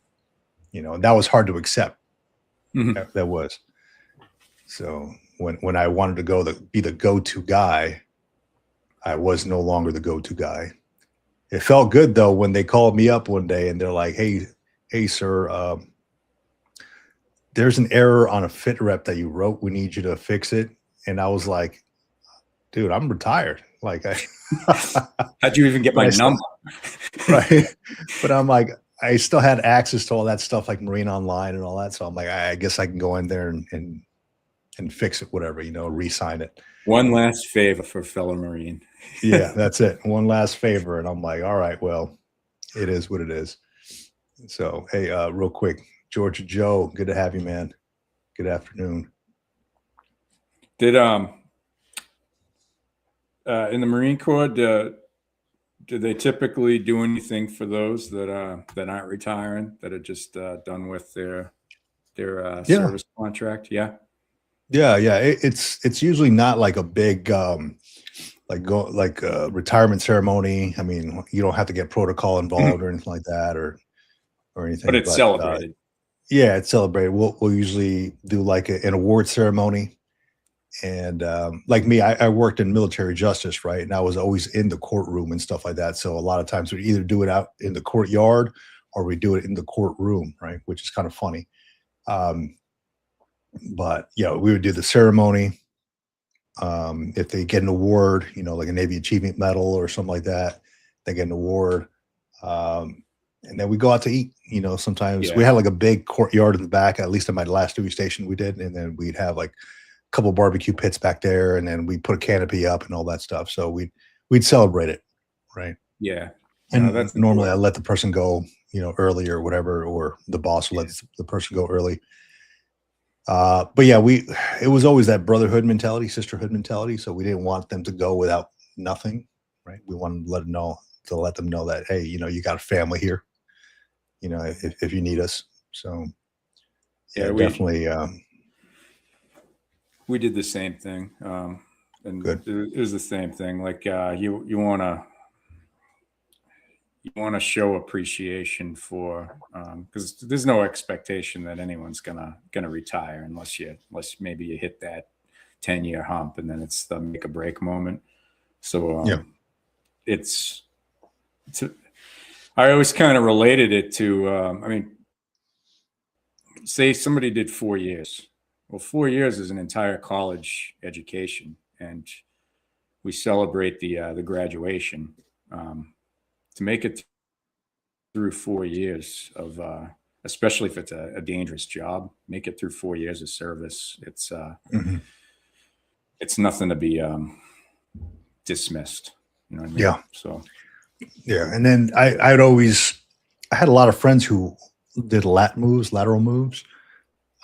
So. Yep. Things like many of who were like infantry and then moved over to the military justice side. So a lot of the military, I say military justice, if people can think of like JAG, or, A Few Good Men or something like that. NJP.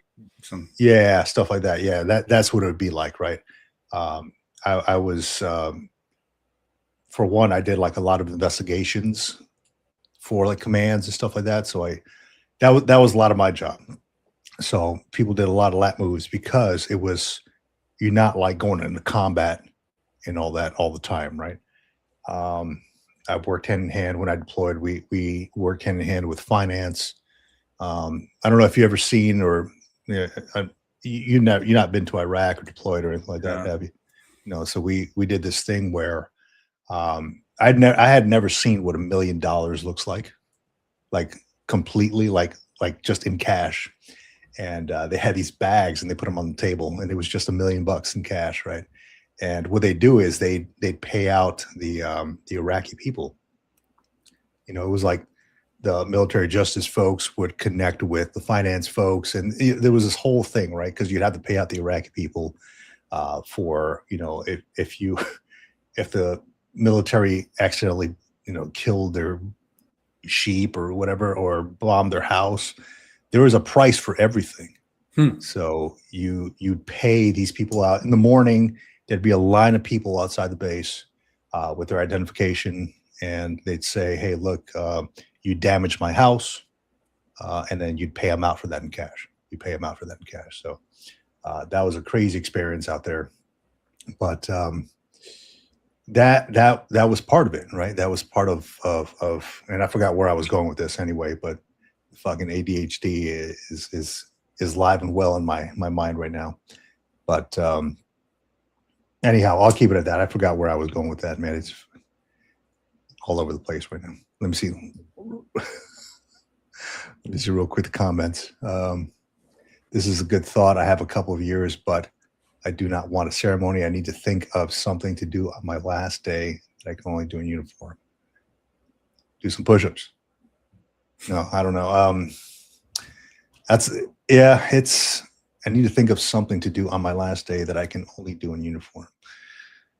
Without a ceremony in uniform. I mean, so I brought that up what that Navy officer did. He just went and came up to me while I was the duty officer, and when we were doing evening colors, he was in his uniform, and his last thing he wanted to do while he was on active duty was do evening colors. So I told him he could take my spot, because usually I was the person receiving the salute rendered by the sergeant, whoever was there. There was usually 3 Marines there that were taking down the flag.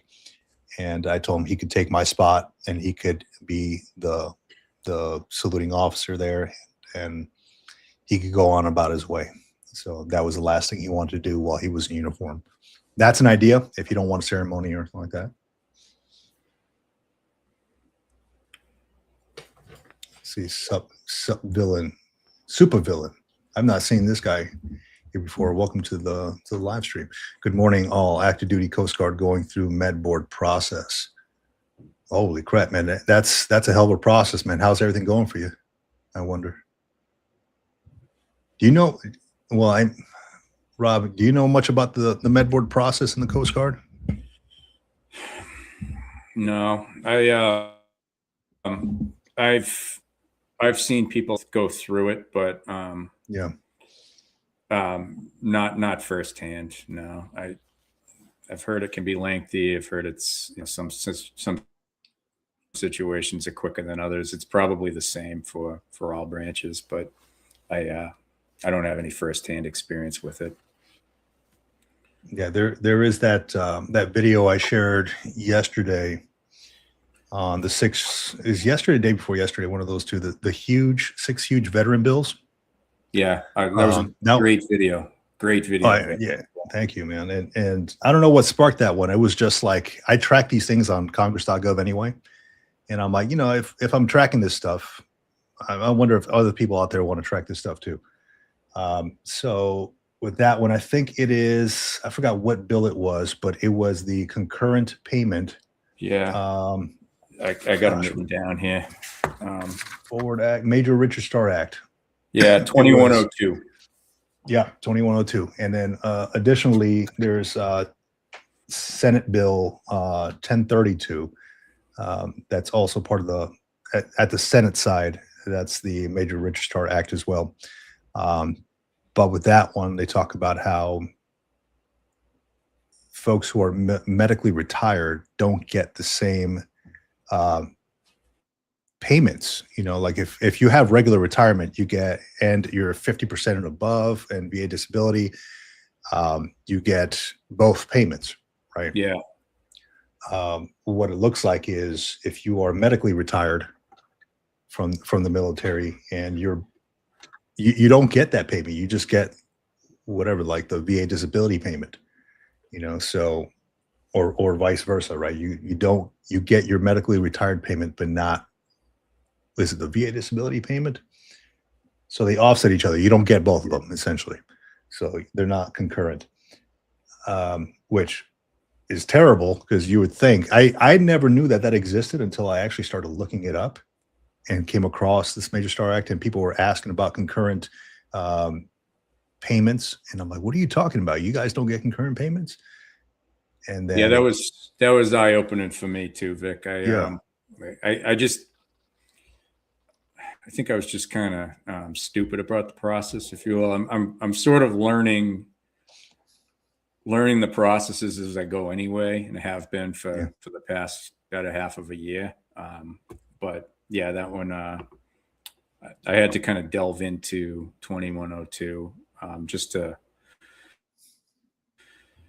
to understand it a little bit better. But Yeah. Yeah. And I did the same thing, man. I was completely ignorant on this whole process because I'd never went through the whole medical piece, yeah, right? Um, like my thing was I never like I would go to medical just enough to make sure I got medications that felt a little bit better, but I didn't pursue like my surgeries and stuff like that until I was about 17, 18 years in, so I was like, you know what? I was always kind of I was kind of steered away from that because I didn't want to be out of the fight per se, yeah, and I didn't want to. There's a whole thing with like mental health too. Like they always kind of scared me off from it, from going to yeah. seek assistance, because then they tell me, hey, if you seek assistance, then they'll take away your clearance, then you can't be in your job anymore. And I'm like, well, shit, I don't want that, so I'm not going to seek mental health assistance. And that kind of like stopped me from seeking that. But after a while, I was like, forget this, man. I really need somebody to talk to about some stuff. Because you do see some crazy stuff, you do encounter some stuff. If you're deployed, you encounter. If you're a combat veteran, you encounter some crazy shit. So you need to talk to folks. Even when I deployed and I came back, they make you do like the screening, and for the sake of like not feeling like a punk, right? Because they're like, yeah, they people definitely make you feel like, yeah, you're weak if you go seek mental health or whatever. At least back in the day, they did. So I was like, yeah, I opt not to see anybody because I didn't want to feel weak, right? So They when I are first got getting that better whole about it. thing, yeah, they are. It's becoming a little bit less. Well, first of all, it's more accessible and it's more acknowledged, I guess you could say. Yeah, absolutely, it is. But there's still a lot of work to be done. As far as you brought up the security clearance, they keep putting in, and I've been removed, so I don't know if it's improved. It may have, but they keep putting in little plugs like this won't necessarily have an impact on your security clearance. It doesn't mean it will have an impact on your security clearance. It may not have any. Like they're all kind of conditional words that are and phrases that are used, but it's not saying this will not impact your security clearance or your day-to-day operations. Yeah. It still leaves a little bit of interpretation. Mhm. And maybe it needs to, because they might find something aside for that would disqualify certain people. But Oh yeah. with military one source, the Coast Guard didn't have that. We had our own version of it that they thankfully not going to say got rid of, but disbanded and adopted one source. They did it after I was already retired, but I think that's going to improve the process a little bit, or Mhm. improve the situation. And I feel like with all the attention that mental health gets, and it's not just, I mean, it's not exclusive to combat either. It's in any of the branches may deal with an accident that takes place. In the Coast Guard, we deal with death a lot. Yeah. Search and rescue is the primary mission. Unfortunately, if somebody's missing at sea, they usually don't survive. When they do, it's a great day. It's a great win. But there's Yeah. an awful lot of recoveries, more recoveries than rescues, unfortunately. So that brings on its own elements of post traumatic stress. So I think as it gets more attention, we're going to continually improve the process, and then it won't be so. I'm definitely not going to say frowned upon, but it won't be so. What's the word? Like stigmatized, maybe. Yeah, yeah, I think so. It's a lot different. You're right. It has changed since back in the day, right? Um, we at least in the Marine Corps, it was always seen as a kind of a weak thing, right? Like there's always the whole pain is weakness leaving the body, that type of thing, right? I still got the T-shirts and stuff, Um, and it was always we were always told like, hey, yeah, you don't need to go to a sick call, it's there if you need it, but don't be the one, right? Don't be the weak Mhm. one or whatever. So I just kind of never went. So I just kind of stuck it out for how many years. But yeah, at least the mental health portion, man, it is becoming a lot better Yeah, way and better. lately. Yeah. Yeah, there was a point where I happened to be in this admin office, and this dude outside, he was this. Come to find out, he was he had like major PTSD, um, and he something went. I was kind of in the waiting room. I forgot what I mean, I was probably a sergeant at the time, right? This was like in 2010, 2011, and I was kind of sitting there just waiting. This dude just fucking went off the rails at the admin people, and went outside and started like punching cars and stuff, just some crazy stuff. And then to the point where the master guns, the E9, went outside to address the situation, and he almost got into a scuffle with them, and it ended up with the master guns, who was an infantry guy turned admin guy, because a lot of people lat move, because infantry is a very it's a very rough MOS, right? The infantry is. So you get a lot of folks who, if they want to continue on their careers, a lot of them don't stay in the infantry. They go to other MOSs. So this guy, I walked outside just to see what was happening, being nosy shit myself, just see if I can help the situation at all, right? And it ended up with this Master Guns, this E9, kind of hugging the dude. He's like, dude, I know, I've been there. I understand. Um, it was as me being the sergeant at the time, I didn't understand what I was looking at. I was like, oh, well, you got this dude who is, the E9, and you always know the E9s to be like very strict, just kind of assholes. Yeah, at least at the time, that's what I thought. Hugging this dude, telling him, hey, it's going to be all right because I understand what you're going through. And that's when it kind of clicked, like, oh shit, this guy was having some kind of PTSD episode there. Just kind of going a little, what people from the outside look crazy, like this guy was going crazy, but in reality, he probably needed some help.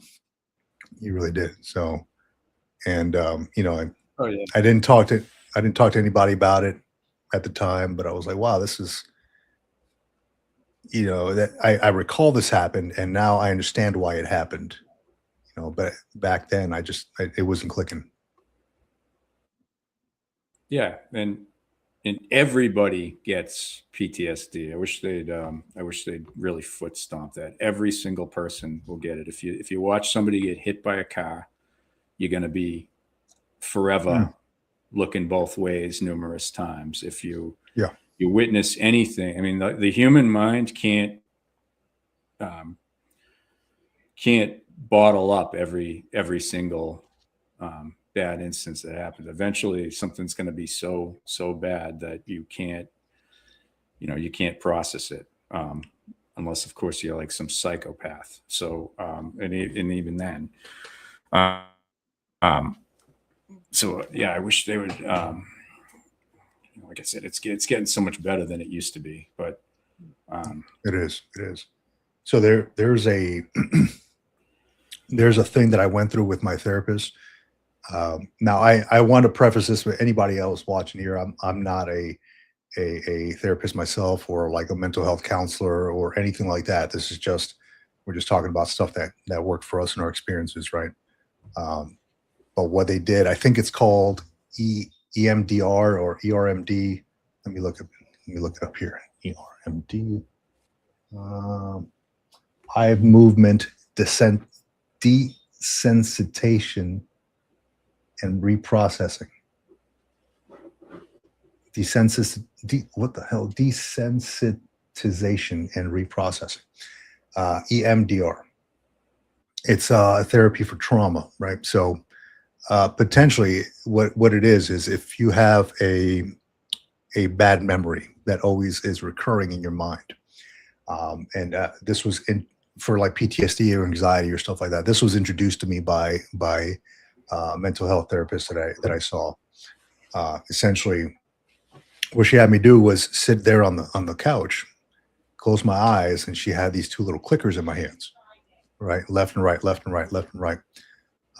So it wasn't even clickers; they were just kind of like little vibration things in my hands, right, little pads. And she would ask me questions, and essentially at the end of the session, multiple sessions, what it is your brain has this filing system. And when you recall things, like things that kind of trigger you or bad memories or anything like that, things that all mess with your sleep, they're at the front of your mind. What that EMDR did was file it away back in my mind. So it's not the first thing that comes to mind whenever I experience something, like have a smell or something that reminds me that would have reminded me of that. So that stuff really works. I mean, anybody out there, or Rob, if you maybe have something that you're dealing with like that, or seeing your therapist, ask them about ERMD.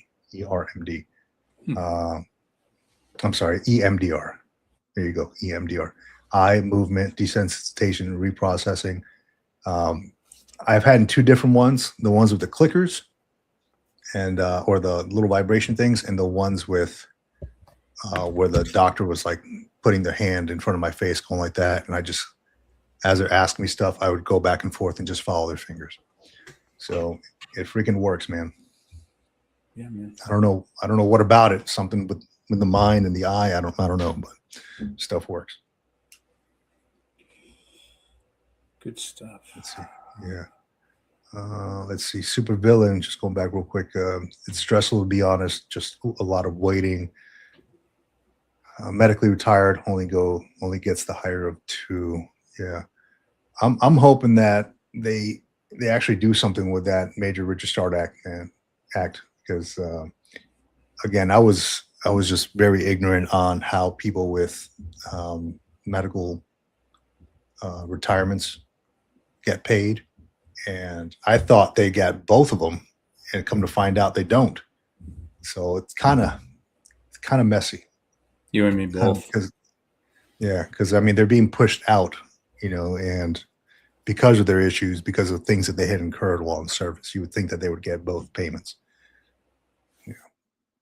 Real quick, Hellfish Haven says, Boston Rob, just tuning in. You in Mass, I'm here if you need help or anything. Yeah. Thank you. Cool. Yeah, so Hellfish Haven is the one that he brought up the idea here. Let me pull it up on my email here. Or no, it was on a comment that he put on there talking about joining forces. He also has a following online. He's talking about joining forces with collaborating somehow. I'll tell you what, Hellfish Haven, if you can get something started and let me know how it works, I'm game, dude. I really am. I'm just a dude who makes videos, who does research and makes videos, and then has live streams just to connect. But I'm always down to connect even more. Awesome. Silence the stigma, he says. Yeah, man. So the holidays now are upon us, Rob.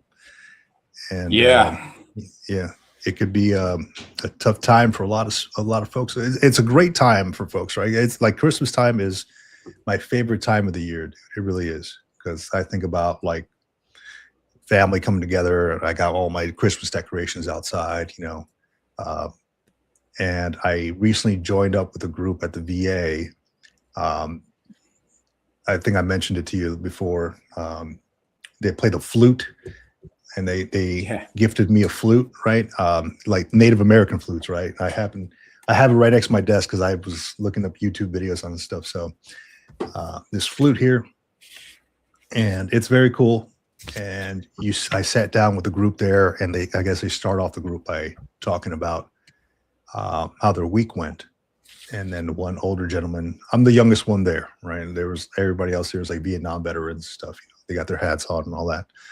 And one gentleman mentioned, that his holiday period is probably one of the tough times of the year for him because he doesn't have a lot of contact with people.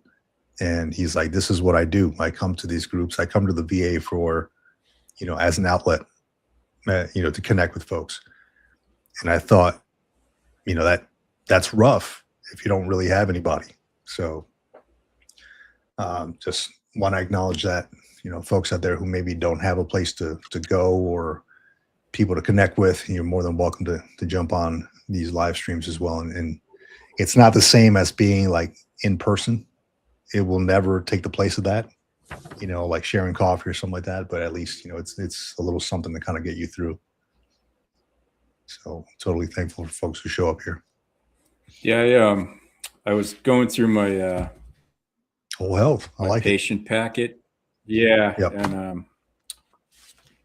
I got kind of like overly stimulated with all the stuff they provided when they sent it in the mail. So I actually a lot of trash, man, to kind of pull out the pieces, and I honed in on it. So definitely gonna look into it more. Looks like a good program. Looks like a great program. Yeah. And what's cool about it too is that different areas, like your VA would have different programs from my VA. So on here they have like sailing. I'm sure they do sailing up in Boston when the weather's nice, right? So they probably have something not this like time of year. Yeah, no, not right now, unless you want to freeze to death. But yeah, so like this, they have stuff like that. They even have like surfing here on mine, and there's a nonprofit that I connected with a while back called One More Wave out here in SoCal. And they do surfing, and they put out this message out there like, hey, come join us for a surfing session this morning, 8 in the morning to 11 today, right? And I'm thinking, it's freaking cold. I mean, it's 50 degrees outside. It was cold for me. I'm like, there ain't no way I'm getting in the damn water at 50 degrees. Who knows how cold that freaking water is? But I can only imagine what Boston's like this time of year, dude. Yeah, it's cold. It's cold. Yeah, you won't find me in the water there, man. Hey Vic, I'm gonna jump off and hopefully let somebody else. Yeah, man, it's good having you, man. Thank you. Yeah, thanks for hosting these again. Again, great job with that video on the Bills. I appreciate it. Yeah, more to come on that one, dude. I mean, it the seems well received, and people want to know too. Yeah, so people definitely want to know. Yeah, I appreciate you having me, like always. Absolutely, man. Anytime. You're more than welcome. Thanks, man. So yeah, that was Boston Rob. Always a good time having him on the show, a regular, and truly appreciate you coming on the show. Here, let me put this on there. Jump on live stream. If anybody wants to jump on the live stream, excuse me, similar to like Rob just did, here is your link. We could talk for a little bit, talk about your military civilian transition, your last day in uniform, what civilian life is like now, talk about your time in the service, how the holidays are maybe affecting you. Maybe you got something good planned. Maybe you just need somebody to talk to, connect with. Let me know. The link is in the live stream. Wanted to give a shout out to everybody as well listening. If you haven't already done so, please like and subscribe. It really helps out the channel and getting this channel in front of more veterans who maybe are looking to connect with a tribe, maybe looking to share some coffee and some camaraderie with some fellow veterans. I want to say I truly appreciate everybody out there who's listening, who has subscribed, who has watched the videos, who has liked the videos. Because of you all, I've got my Christmas and New Year's wish, which was simply to hit 8,000 subscribers. and it has surpassed that. We're at currently 8,291. Truly appreciate it. 2 days ago, I think it was like 7,800 or something. So very cool, very cool, awesome. Thank you for that. It just helps. It just helps the channel. I don't know what that means, 8,000, but it was just kind of like a nice to have. So truly cool. Yesterday's video that kind of took it over. I think it's at what are we at now? About almost 18,000 views since I published it yesterday. And I got I don't know how I got 3 thumbs down on that. That's kind of funny. But all it is I was tracking some big veteran bills online going into 2026. And I read about this stuff all the time. I come from a military justice background in the Marine Corps. I've done many investigations and things like that. And it's just kind of like my realm. And I still read a lot about legislation and Congress.gov and things like that. And a lot of these are things that I'm tracking into 2026. For one, because I'm curious about them. For two, because there's folks that I know that these affect.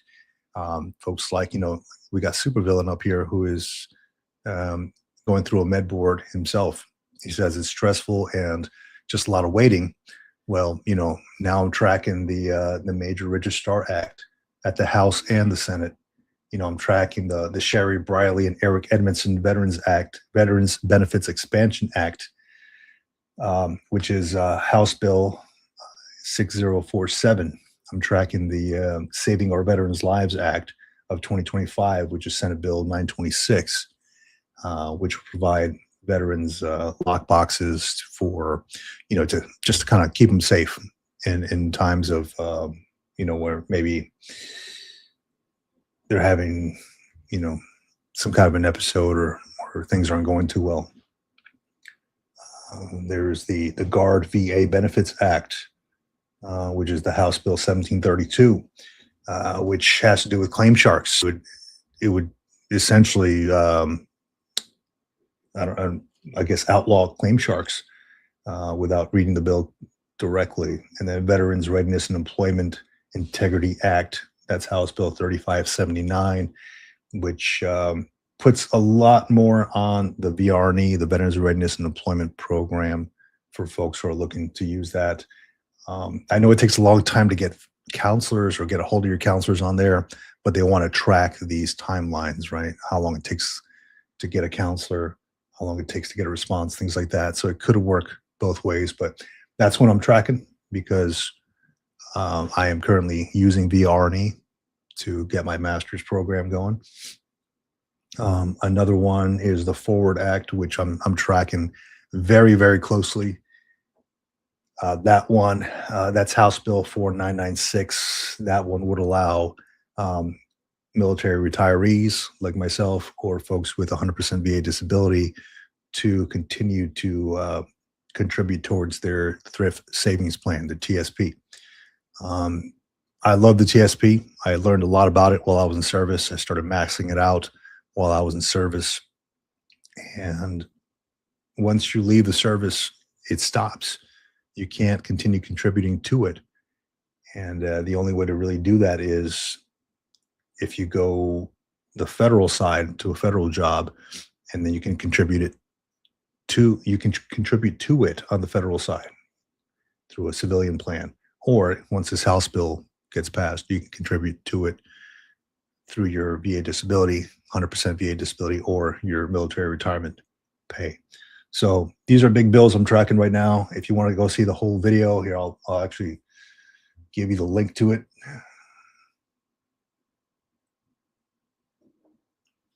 Let's go back here. Get shareable link. Here we go.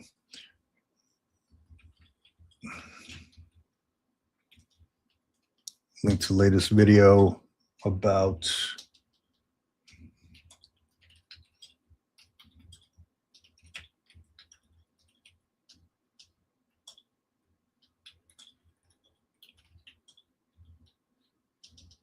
if I could spell, that'd be nice.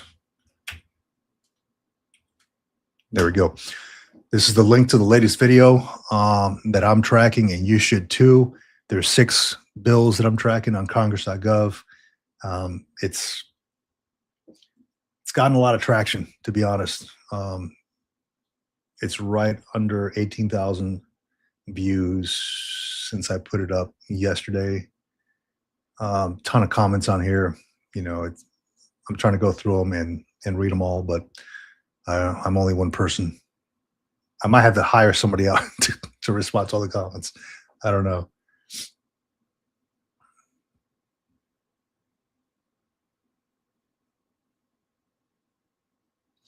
All right. So I get comments all the time on this stuff. One of them is, I just got it. It says HR 6047 is evil. They want to take from veterans to pay other veterans or spouses. This is wrong. So it basically says if you are 70% or less, you will have to pay for the VA funding fee.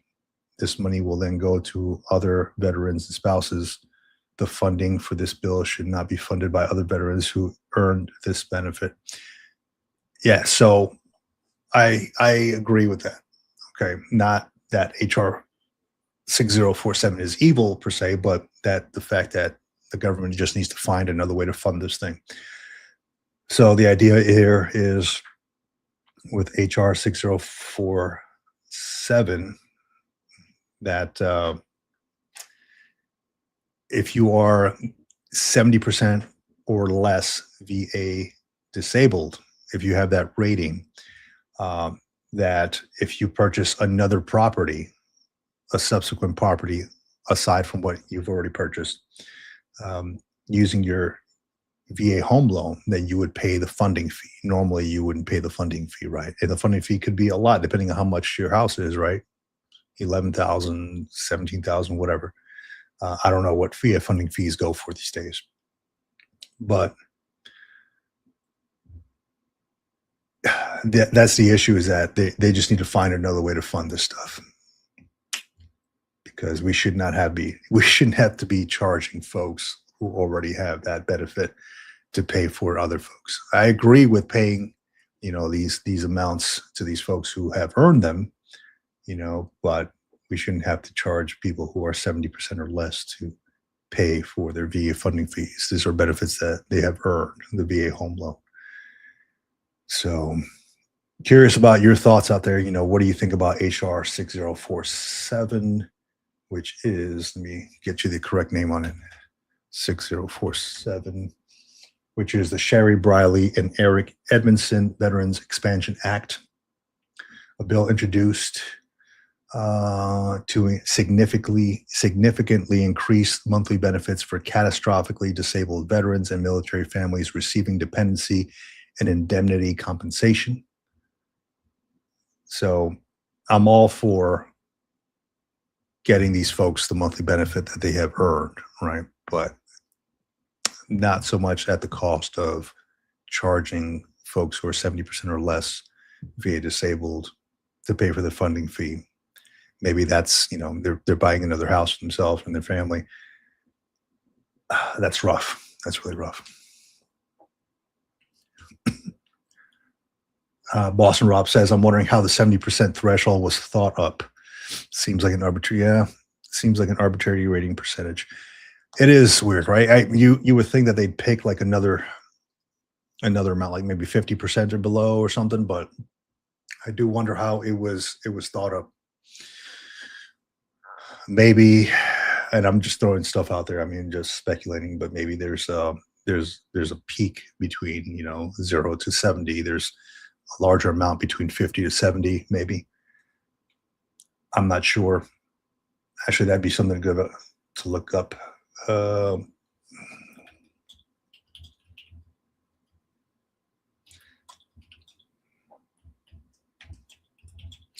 HR 4067.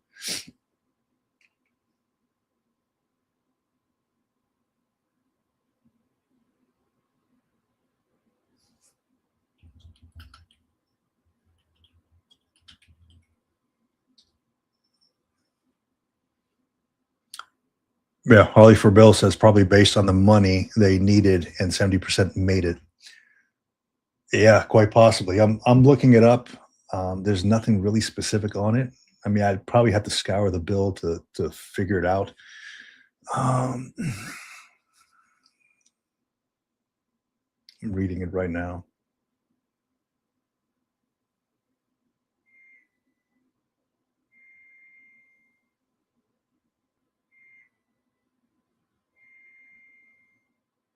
Yeah, no, I'm not seeing anything. I just kind of put it on there for AI to scour this stuff and or scrub it and give me something, but nothing really. I'm curious. House Committee on Veterans Affairs. I'll read that as well.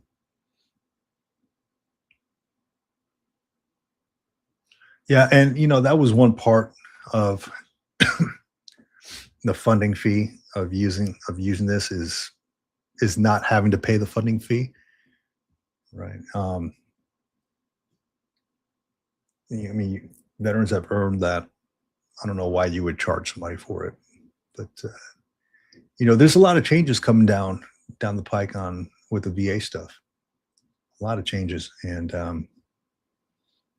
you know, you just have to be aware of that stuff. You just have to keep track of it and stay informed. Because if not, then they're just going to pass something you have no idea. Big reason why I put that video out I put on yesterday, 6 huge veteran bills, and it was well received by a lot of folks. And I'm going to continue tracking this stuff. It's not hard to track. I just kind of broken down in kind of layman's terms, like Barney style, like I call it, to make it easily digestible for folks who are interested. Maybe something could affect them, education benefits or healthcare benefits or something. So definitely things to track, and I'll continue making videos on that stuff because it's a need to know for a lot of veterans out there.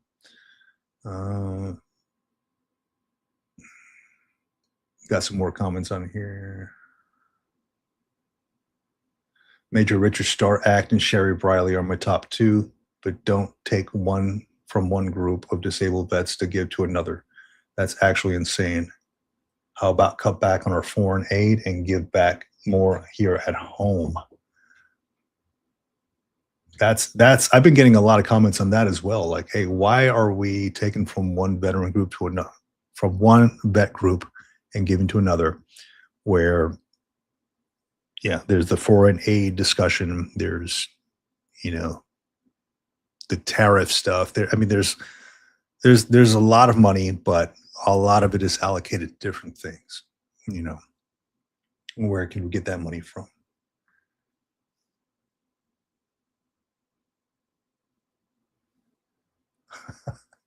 This dude says, how about raise our damn pay act?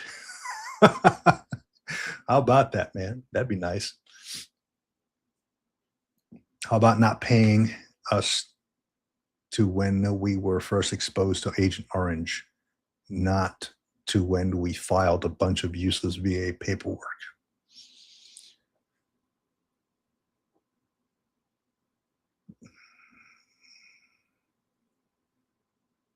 There should be no limit on concurrent pay.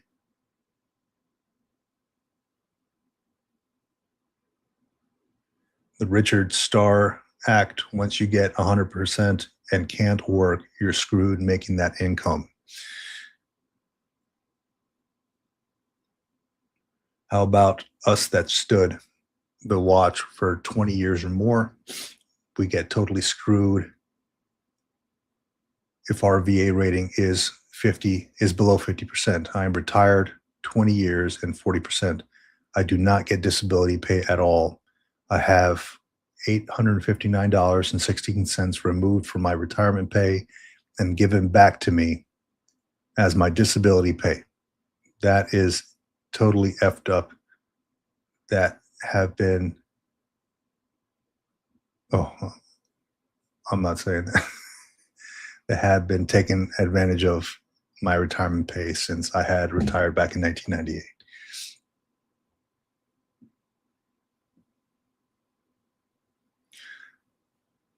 Let's see. One thing I got screwed on when I retired was the transfer of the remainder of my GI Bill to my children. I wasn't told that I had to sign up for 4 more years to have that option I wasn't told that important detail, so unable to transfer that benefit. Yeah, that's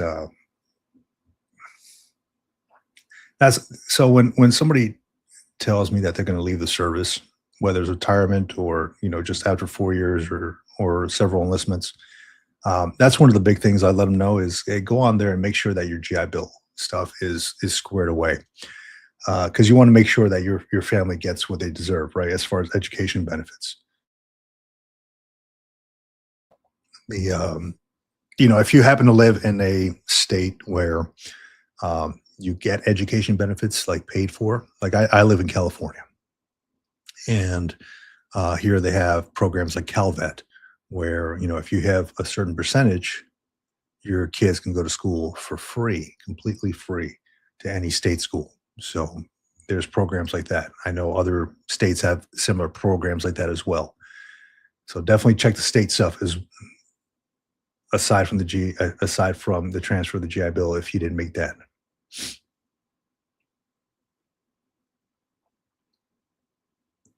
Yeah, so a few things here.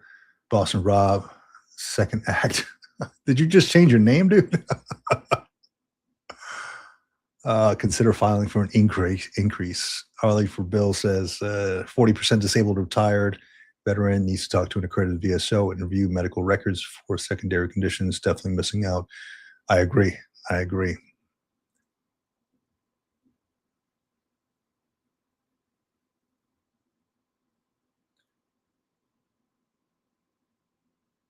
So, in that video, I had asked for uh, folks to kind of let me know about other bills that I should be keeping track of. Right. I only know I know what I see. Right. I try to scrub these things, and if I see something online that maybe sparks my interest, I will uh, I will kind of do a deep dive on these bills and just kind of do some reading myself.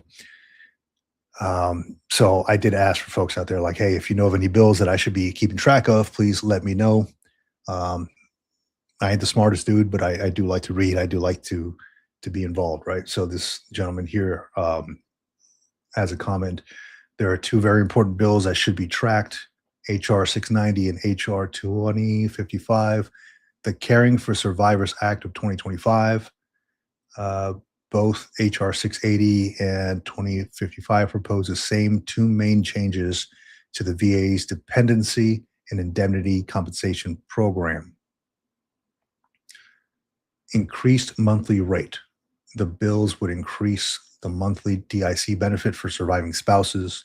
The amount would be set to 55% of the monthly compensation rate for a totally disabled veteran, replacing the current fixed rate, which is approximately 41% of that amount.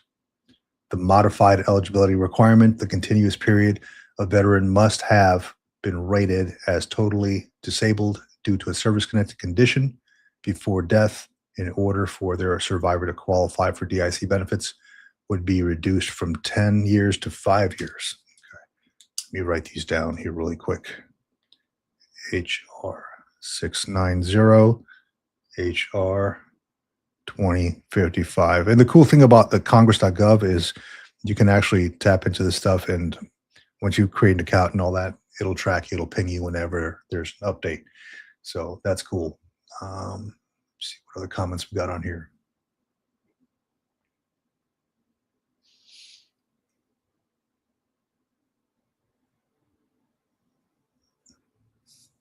Yeah, it just updated there, Boston Bob. That's funny. Freaking YouTube is working like the government here. Just it takes a while to update stuff.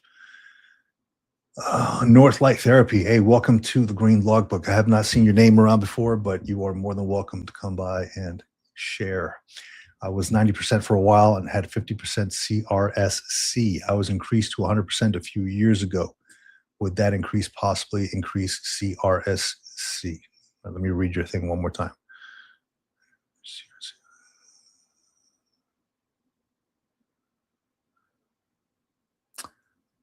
I'd have to do some research on that, man. All my injuries are combat related, he says. I just appreciate North Light Therapy. Thank you for joining in. Um, I'm going to look into your comment there. I'm curious about it myself, so I should be able to research it and get you an answer. Um, let's see. Harley for Bill says CRC is separate rating and by the military service and not the VA. Yeah. RWD channel, welcome back, dude. Veterans could use Grok to figure out how to file claims and what secondaries they could qualify for. Yeah. I will share this here. Where's my stuff? I'm sure many folks out there know about this already. I'm just going to share what's already been shared. And this is a completely free resource for anybody out there who is curious about what they might rate in secondaries and all that stuff and primaries.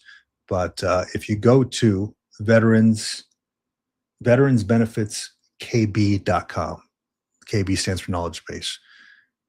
This site is pretty incredible. Here, actually, let me make it a little bit bigger. I'll put myself in the lower bottom half there. This site is pretty incredible. You can, where is it? Claim types, benefits delivery or discharge, increase. So if you go down to like stuff like that, it'll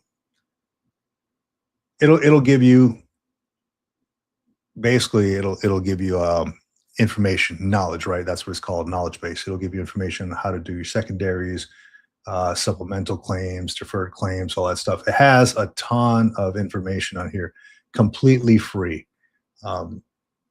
Says contained here is a great wealth of knowledge from all things veteran benefits. This website is 100% free resource, free to use resource, no paywalled areas, no ads, no nonsense. Very cool stuff. Everything on here, buddy letters. Let me see, filing a VA disability claim, master conditions list, permanent total disability, just rating schedules, just a bunch of good information that comes on here. VA disability compensation. Then they have death and survivor benefits. They got education and employment, healthcare, housing stuff, VA pension, and a bunch of miscellaneous stuff like for dependents, federal benefits, legal help for veterans, changing your legal name, etc., divorce, congressional inquiries, clothing allowance, all that good stuff. And space A flights as well, which is pretty cool. I'm doing a lot of deep diving on space A myself since I'm planning on using that this year. Want to fly for free? Don't mind waiting for flights, and seriously, be prepared to wait. So, is it free completely? Kind of. They ask you to pay a fuel surcharge for space A, which is like, I don't know, $30, something like that, which is way less than anything you'd ever pay for an actual flight. Right? So things like that. But yeah, Veterans KB, let me throw the link down there in the comments so you all know how to find this. Bamsis, there you are. Yeah. So the thing with my channel is, excuse me. Yes, there's veterans that pose questions to me regarding veterans disability, VA disability. I'm not the subject matter expert in veterans disability. I did the BDD process myself, benefits delivery at discharge. Essentially how it works is if you're within 180 to 90 days of leaving the service, before you leave the service, you essentially do your VA claim before you leave the service. You compile all your information, you go see a veteran service officer, a VSO, they do your BDD for you.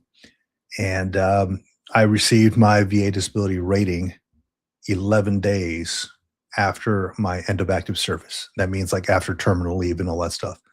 So 11 days after that, I did the BDD. So after that, I was fine with my rating. I was like, okay, well, this is what, I felt like I deserved. Let's move on. I never sought anything else past that. So at that point, I just stopped looking at VA disability stuff. So there's a lot of channels online on YouTube who can help with VA disability stuff. Um, I'm not. I can talk about them, but I'm essentially not one of them. So I'm here for more like military civilian transition, life after military service. Of course, I can always get smart on this stuff. I'm not saying I'll never look that stuff up. RWD channel 2901. I got 90% when my claims were all done. I was shocked they gave me that because I was denied a few disabilities when I applied for VA benefits. I thought they would lowball me. Yeah, I got a whole lot of 0% myself. So, but it might be 0%, but you still have that rating in your medical record, right? Or in your VA record. So you can still be seen by those as far as I know.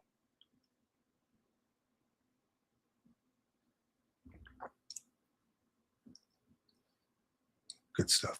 Here, I'll share this on here really quick. Let me copy that.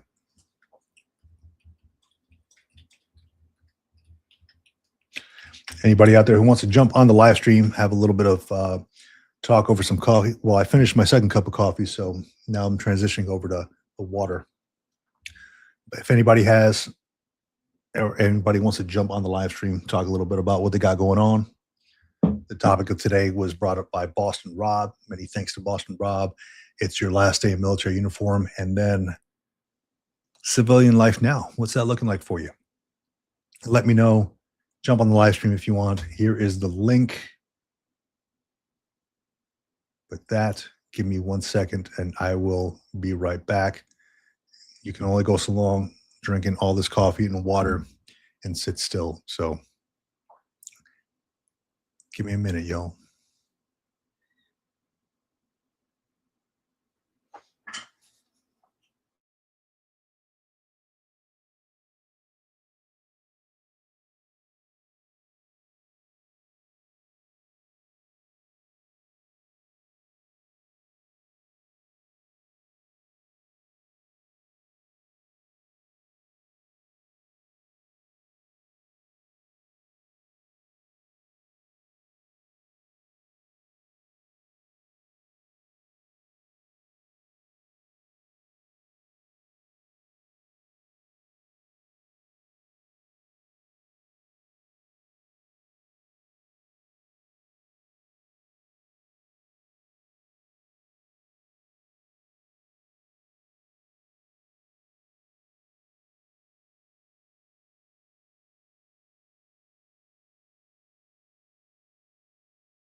All right, welcome back to the Green Logbook.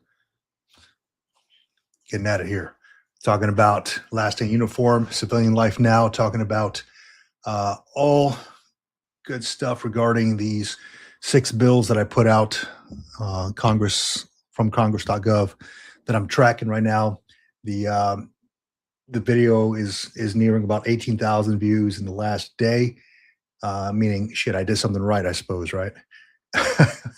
So no, it's something that's really near and dear to my heart is reading this stuff. I've done it for many years, reading all these bills, and I figured, maybe other people want to know what the heck I'm tracking. So I just put a video out there, and sure enough, it got some good response. So I'll be tracking more of these things. And I had asked folks on the channel to let me know maybe what they are tracking, and I got a whole lot of response on that. And I'm writing these things down because they're teaching me something. They're bringing light to something that maybe I didn't know about before. So I truly appreciate everybody who's commenting on the video and letting me know their thoughts, their comments, all that good stuff. Living life here with 3 thumbs down on the video and 560 thumbs up. Curious about those thumbs down. I don't know about that. Let me see. RWD channel says they gave me 0% for patulus eustachian tube. I don't know what that is. Dysfunction. Because the analogously rated because they with perforated eardrum. Wow, that's crazy, man. They give you 0% for that.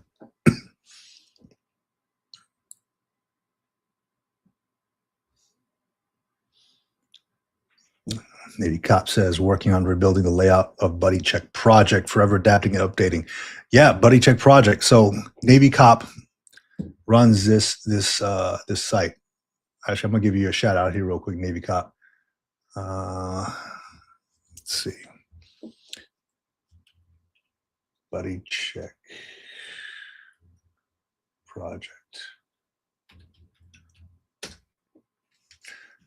Yeah, so Navy Cop is compiling this website, or he has a website, friggin' awesome, called Buddy Check Project.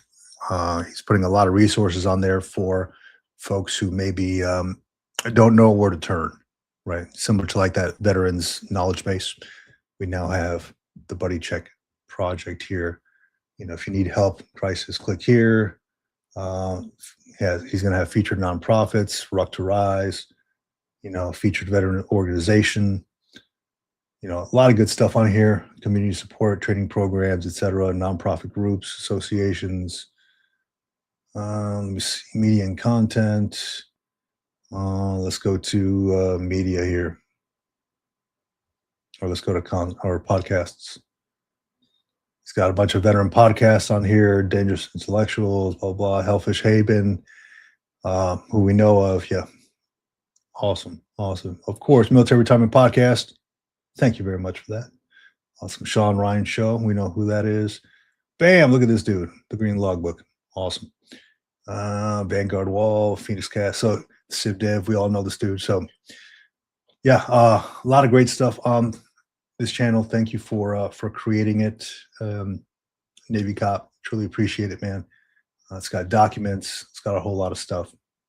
VA claims benefits, mental health, federal legislation, stuff like that. All good stuff. So definitely check out. Put it on your bookmarks. BuddyCheckProject.com. Good stuff.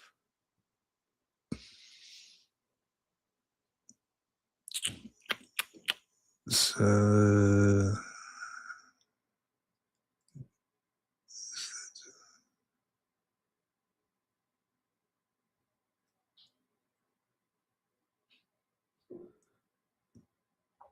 my Eustachian tube can stay open, and I've heard no barrier between my voice box or lungs and eardrum.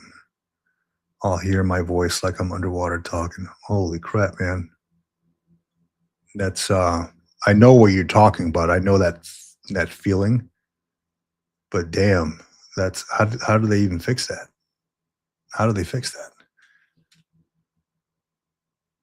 Just remind everyone it's a one-man team right now, so things are updating on their own slow and steady time. Yeah, absolutely. Yeah. Navy Cop is a one-man team right now on the buddycheckproject.com. So just have some patience. Have some patience.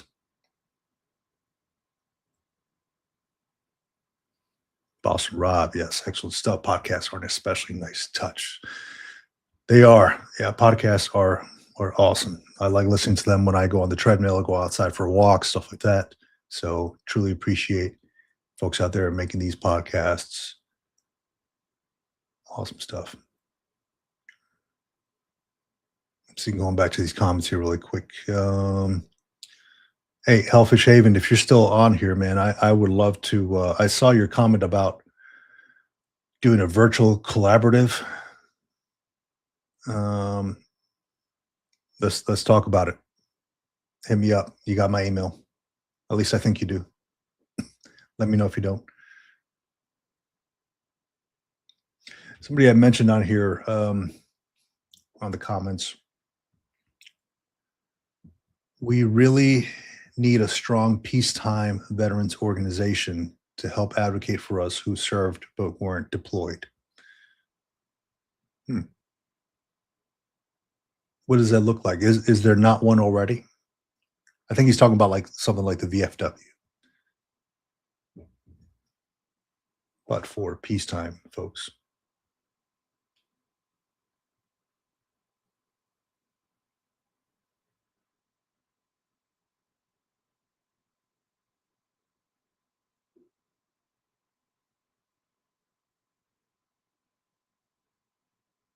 Checking out these comments here real quick. Specifically, I'm looking at the comments of that video I made yesterday. The 6 huge veteran bills. It's got some good traction. A lot of folks, a lot of views, a lot of comments.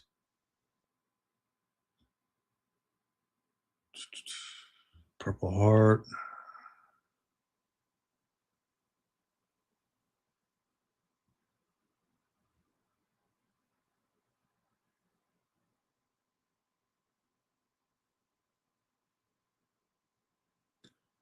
Alpha Shaven says the legacy VSO has got too concerned with the canteen over the camaraderie of the memberships. Yeah. Well, that's how they keep going, right? They got to pay. They got to pay the bills, but that should be their first mission too.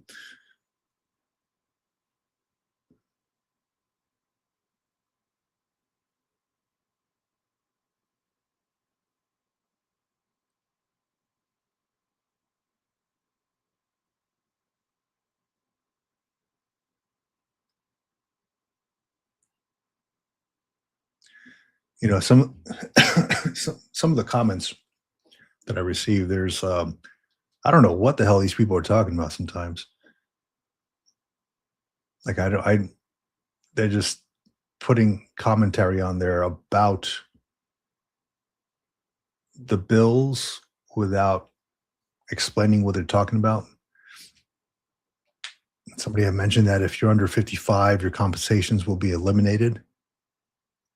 And I don't know what he's talking about. I've not seen that in any bill. I mean, if you have, please let me know.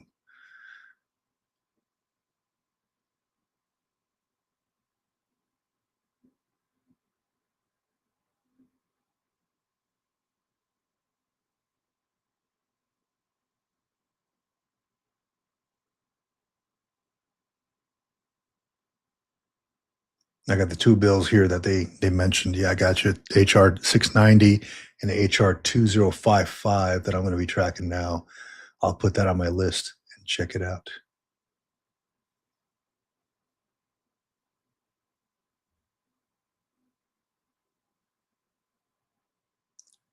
Folks saying that the Richer Star Act isn't going anywhere. Well, that's why I'm tracking it into 2026. Whether or not, I mean, I'm just curious where it is going to go.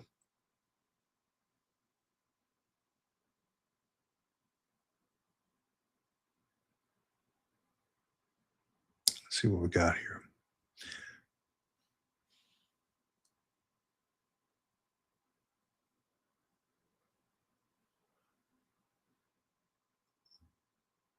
Somebody mentioned they need to make SVP 100% of your pension. So the clarification on that one is SVP as far as what you receive, not what you contribute towards. So right now, SVP, if you contribute, it could be something like, depending on what your rank is, how much you want back, something like 250, $300, something like that. So you contribute this money, and this is per month, right? But on the back end, should something happen to you, your spouse, dependents get back a fraction, a percentage of whatever your disability or whatever your retirement was. So should it be 100%? Hell yeah, I think so as well. Not just a portion of it. Not just a portion of it.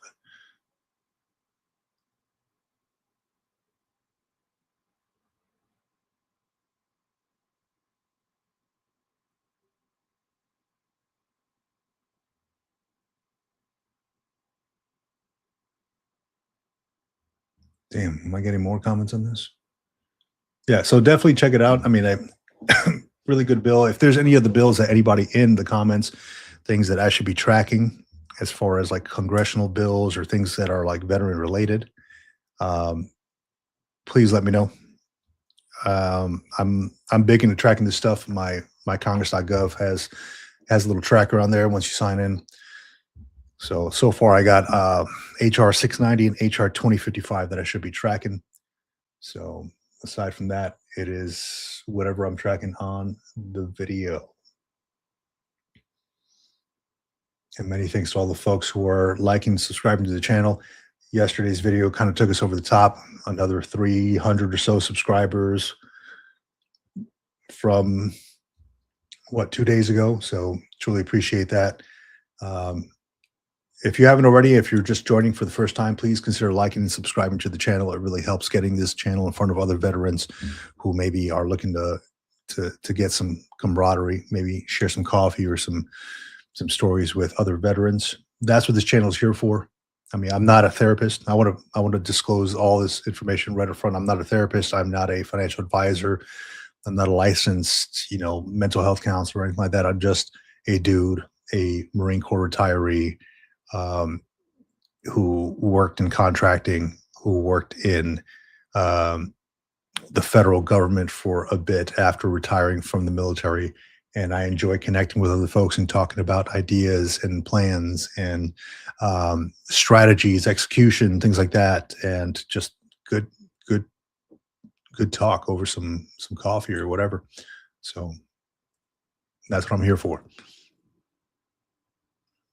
Yeah, RWD channel says, joining the VFW and American Legion helped me better understand VA benefits because they talk about them in the magazine. Very good, man. Awesome. Yeah, any bit helps, man. And this next year, I've talked about it on last, prior live streams. This next coming year, 2026, I'm kind of getting things in order, things in line a little bit more. Since retiring 2 years ago, I retired on December 1st of 2023 from the Marine Corps after 20 years and 1 month of service. And since then, it's been a bunch of ups and downs and trying to figure out my way, how I fit into this new civilian life that I'm supposed to be fitting into. It's kind of like the puzzle pieces doesn't really fit too well. Some of the edges are a little bit bigger than the others. So trying to figure things out. I'm sure a lot of folks out there are like that as well. I've talked to many of you who are like that, trying to figure out how you fit in after being in the military for so long. And some are easier than others, right? But for me, I was all in the Marine Corps life. I drank that Kool-Aid per se, whatever they call it. And it was a little tough for me when I got out. And now I'm just trying to figure my way through this whole military civilian transition and how I fit in. I find that it's tough to fit in with civilian work, for one, because there's that hard 9 to 5 thing that I did not like. So when I was, in the military, you have to go in at my hours are 07:30 till 16:30, right? 7:30 to 4:30, but sometimes one day maybe longer than the other. Rarely did I get off right at 4:30. Sometimes it'd be 5:30, depending on what happens, right? But I was a chief warrant officer, right? I would go around from office to office during the day, and do my morning rounds, right? I have my coffee in my mug, and just going to see how people are doing in the morning. Hey, how was your weekend? What did you get into?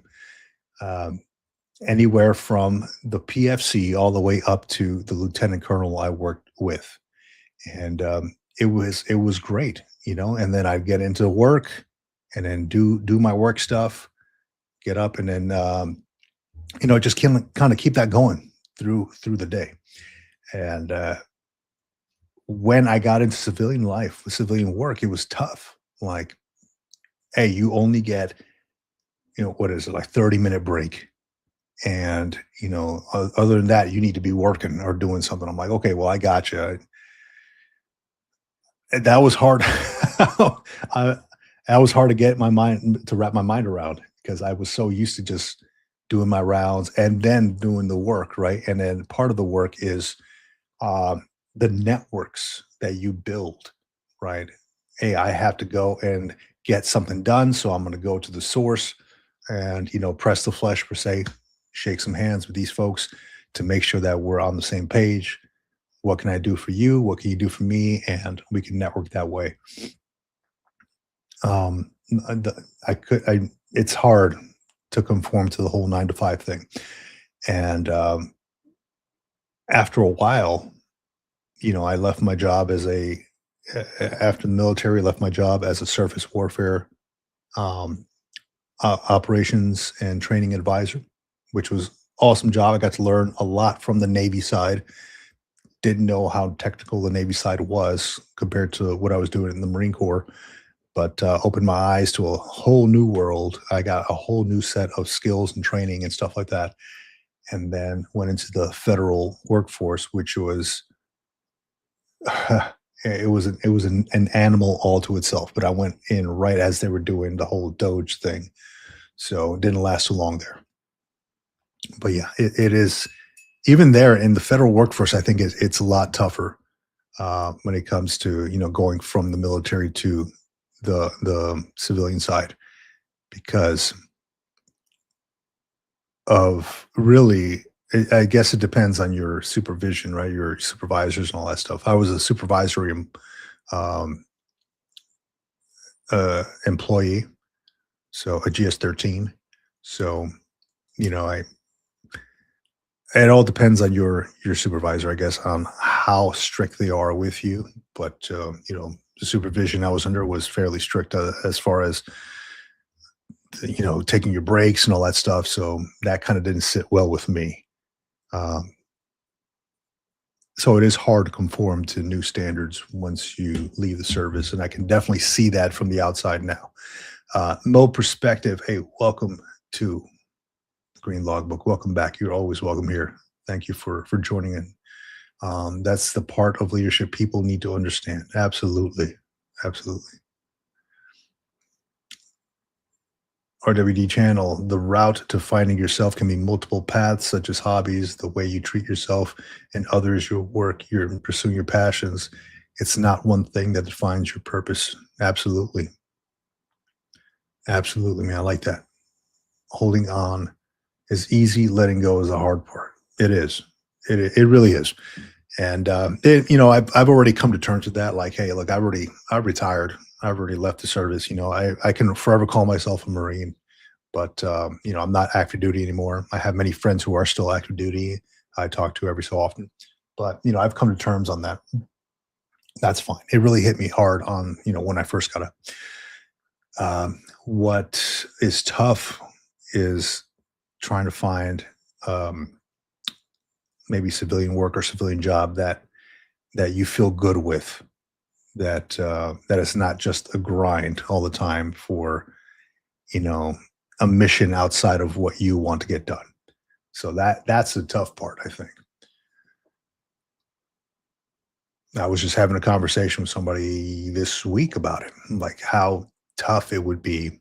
Like I like what I do now, right? I do consulting and coaching and I do this thing, and then YouTube and all that stuff, and that's cool. I like that, and I have my other business that I run online, things like that, that also pays the bills.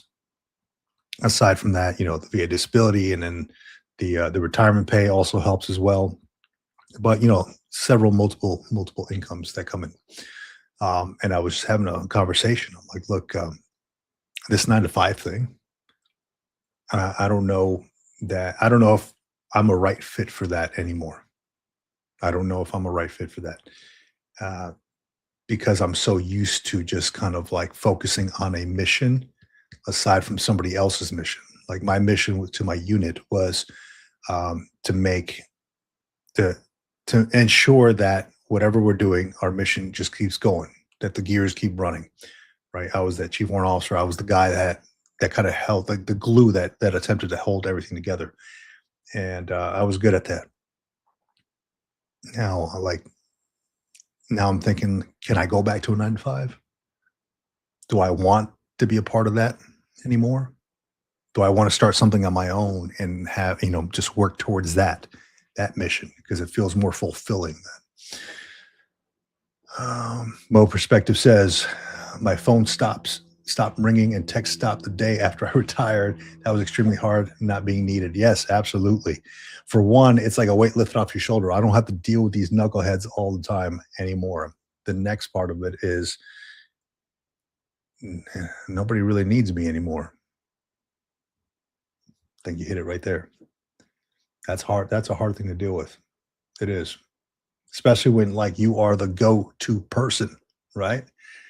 Especially when you're the go-to person. Let's see here. Reloading this stuff. Comments still keep coming in. Very nice.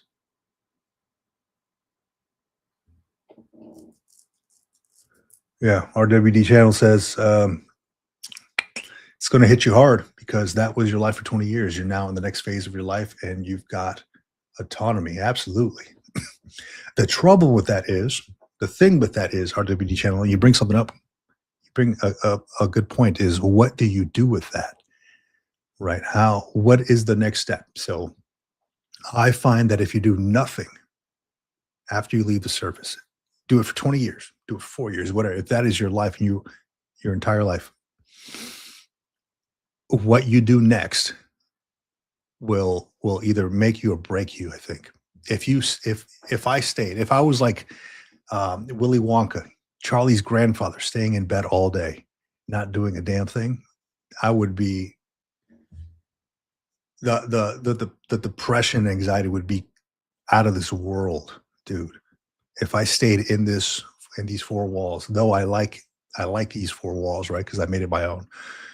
If I did not leave these four walls, it would be a disaster. But what you do next after that really sets you up.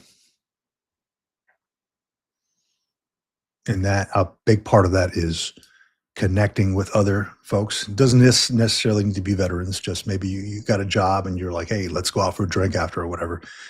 Um, if that's what you like to do, then do that. Connecting, networking, continuing to build relationships. I think that's a huge thing as we leave the service. Um, you don't want to close yourself off. At least that didn't work out for me, closing myself off. Mo Perspective says, I was the flight chief, so I was always putting out fires, but I also had to remember I did a good job turning over my position. Excellent. So you did a solid for your unit. You didn't leave the next person hanging. I like that. Yeah. RWD channel says, you were in a system that gave you a sense of self-worth.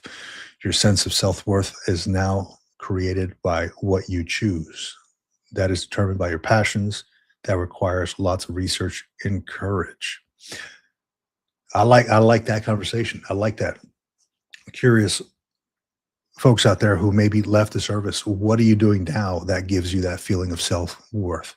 Okay, that's a part of this whole topic today is your last day in uniform and your civilian life now. What does that look like to you? What gives you a purpose now after you've left? Please put that in the comments, or if you feel so inclined to, please jump on. Feel free to jump on the live stream.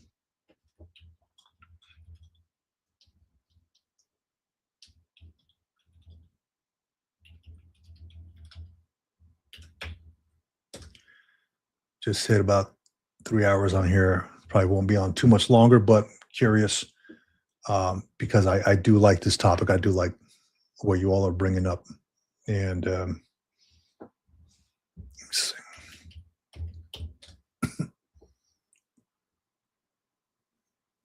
There is see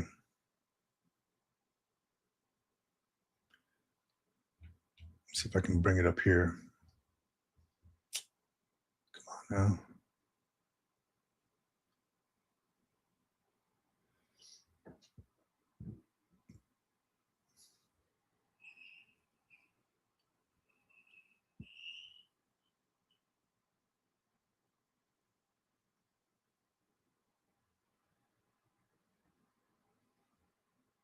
This thing. There we go.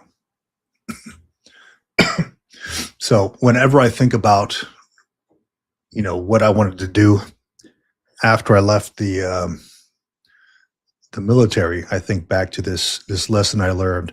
I spent a lot of time in Japan when I was stationed out there, and I had talks with folks out there, and the word ikigai came up.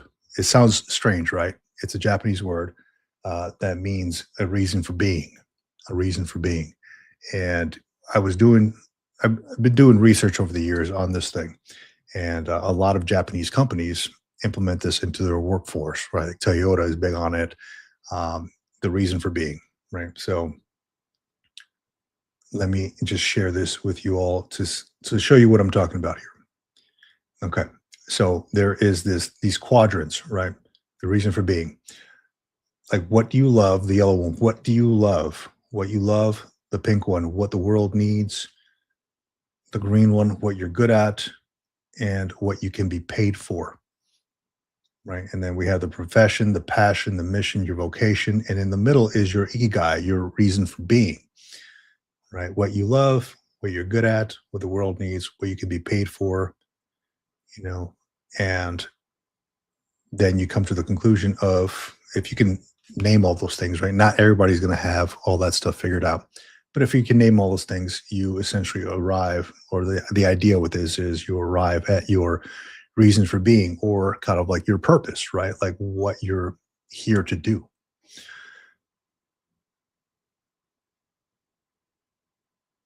Ikigai, very good piece of gear for anybody who is leaving the military and trying to figure out what their next step is.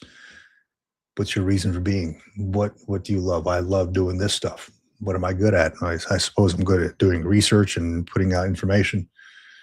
What the world needs, veteran support, what I can be paid for. I suppose putting videos out. I don't know.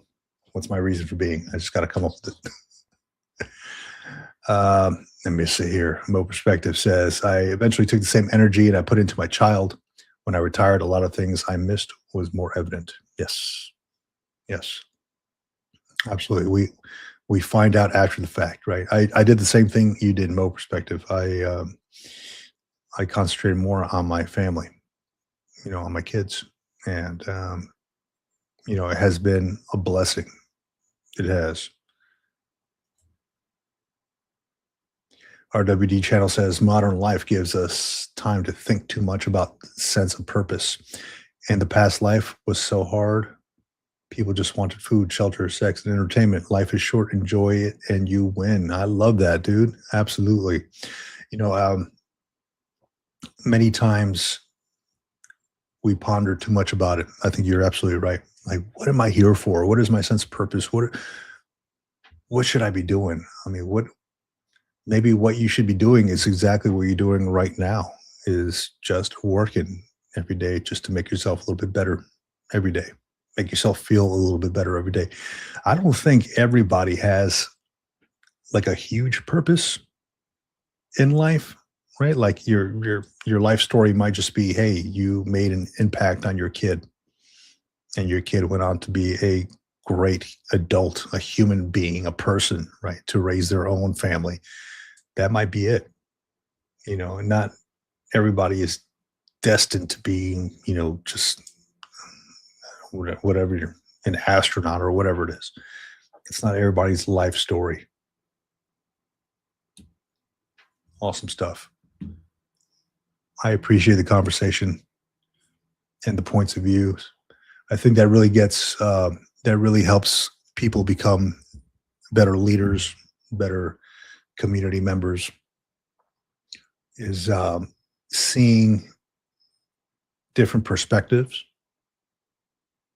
even differing perspectives. Like, if I don't agree with you, I'd like to know why you think the way you do and why I disagree with you. Maybe I'm missing something. I think that makes us more well-rounded people.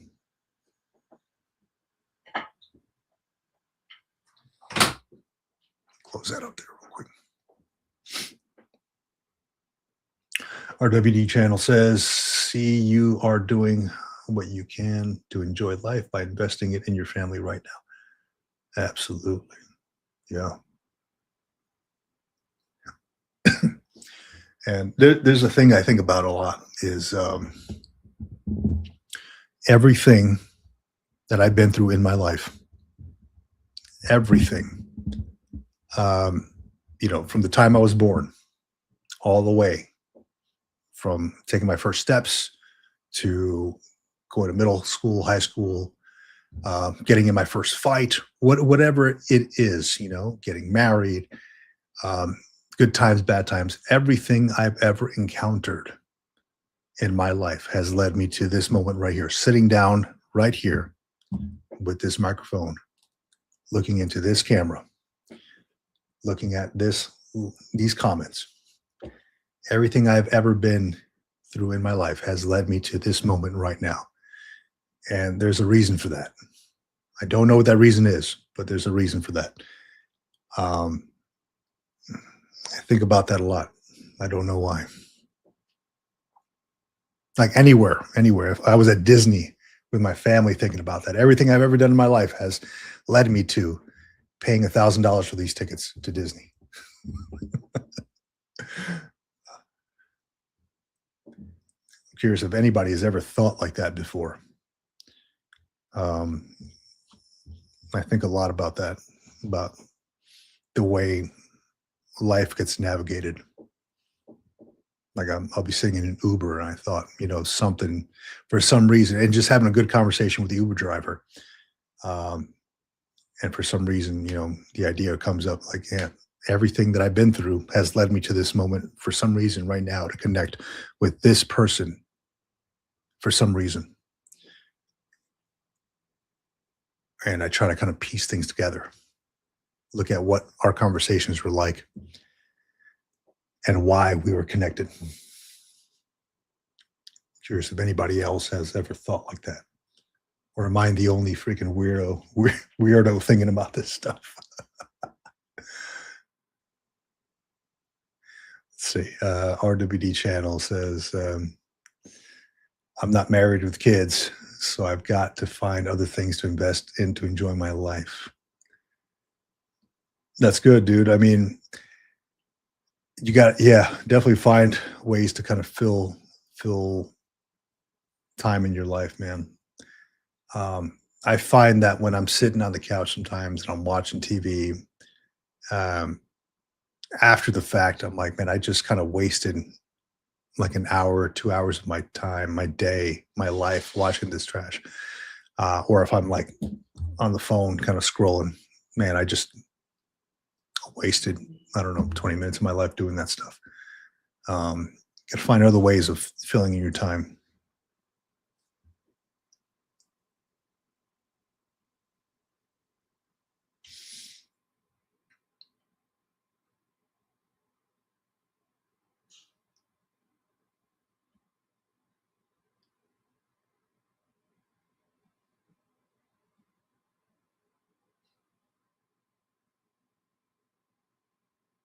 Oh man.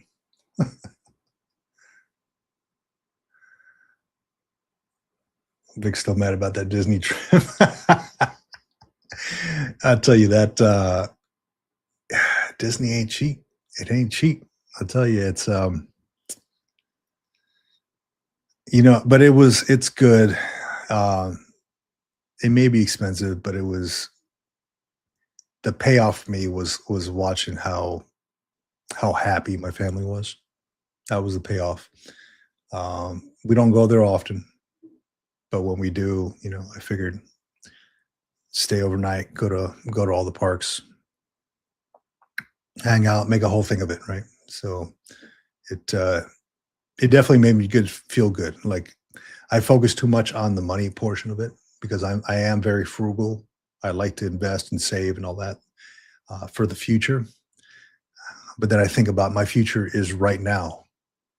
This is what I'm saving and investing for, is to see these, not only to live later on into my later years, but to see the smile on my kids' faces, to make the memories.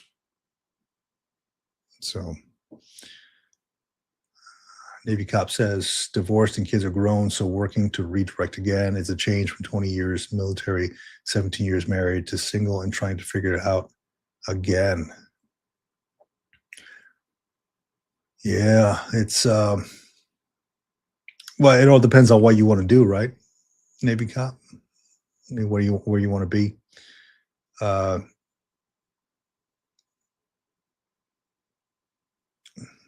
20 years in the military, 17 years married. Yeah, that's quite a while, man. But I think you're filling your time in a good way with like the whole buddy check project and getting things done with that. So that's you're doing something good. Doing something good with that. So yeah, awesome stuff. Today was all about the last day in uniform. Um, had Boston Rob up on the live stream, talked about his time and talked about his exit out of the Coast Guard. Um, folks mentioning that maybe they don't want a retirement or they don't want this whole ceremony when they leave the service.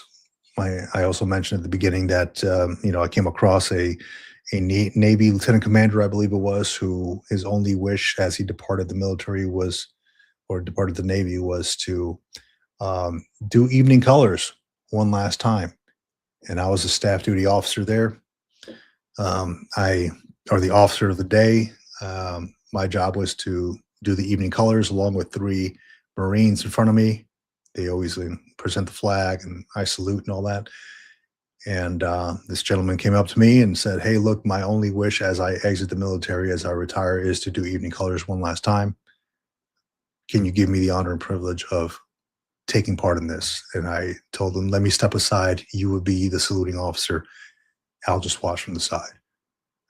So that was cool to see. He didn't want a retirement ceremony. He didn't want all the, all the folks there and all that stuff. And that's all he wanted. And that's fine. That's okay. Whatever you want. It is your time. We had other folks on the comments that mentioned, hey, look, that they were told that having a ceremony was a way to help folks celebrate them, that they should be celebrated for their service, for the many years of service. So that's also good. I myself had a retirement ceremony where I had friends and family come, and some folks flew in. Some of my old retirement crew came by, and from all over the country to see me, retire from the Marine Corps. So that was also cool. So there's not one right way to do it. There's not. You decide what you want to do it. It's all about your exit out of the military.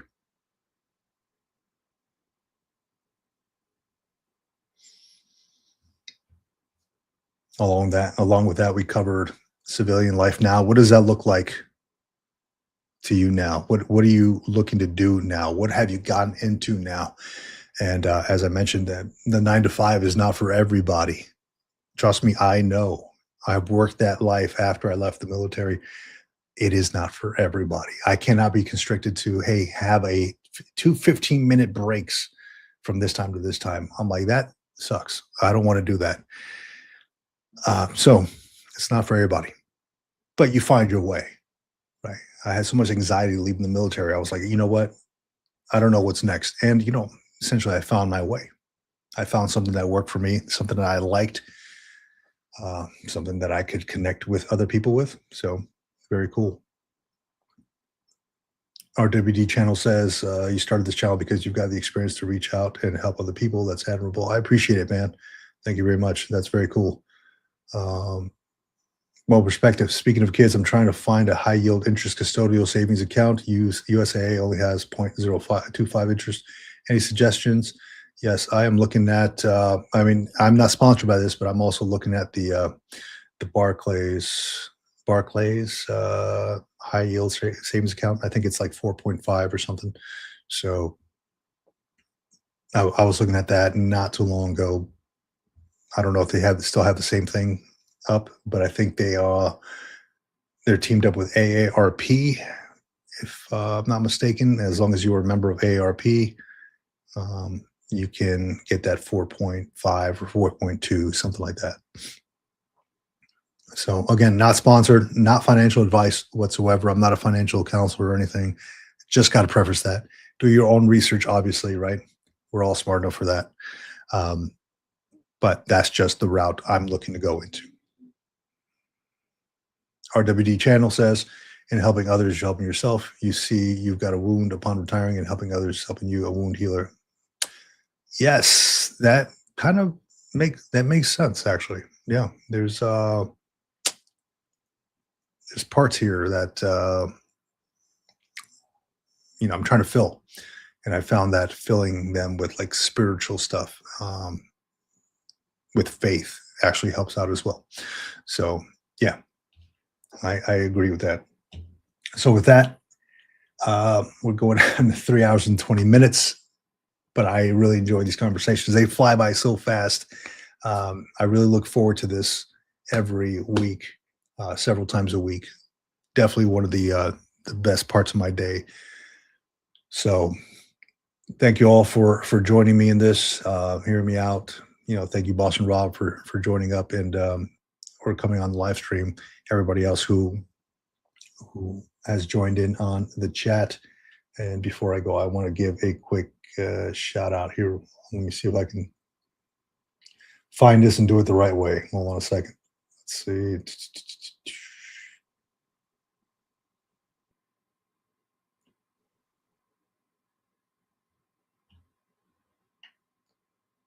I thought does not show. Okay, here we go. I want to give a quick shout out to the channel members. We have DMV Finest 1, Double D3962, Elmatic. I like the nod to Nas right there, Elmatic. Sergeant Stacking, GB Dan TV, Hellfish Haven, Gunnery _ Sergeant, Lady Soldier, and Navy Cop MA1. Awesome. These are my channel members. Thank you all for being a channel member. Truly appreciate you and what you're doing, and hear me ramble on about stuff that's going on. Yes, this is Mo Perspective. Thanks, Vic. And Chad, have a great holiday. You as well, have a great holiday. Thank you all for joining the Green Logbook. If you haven't already, please consider liking and subscribing to the channel. Of course, memberships are always open if you'd like. And I will be live tomorrow for the Military Retirement Podcast. This is the one where I join up with my co-host John from retired Army Chief Warrant Officer living over in Italy.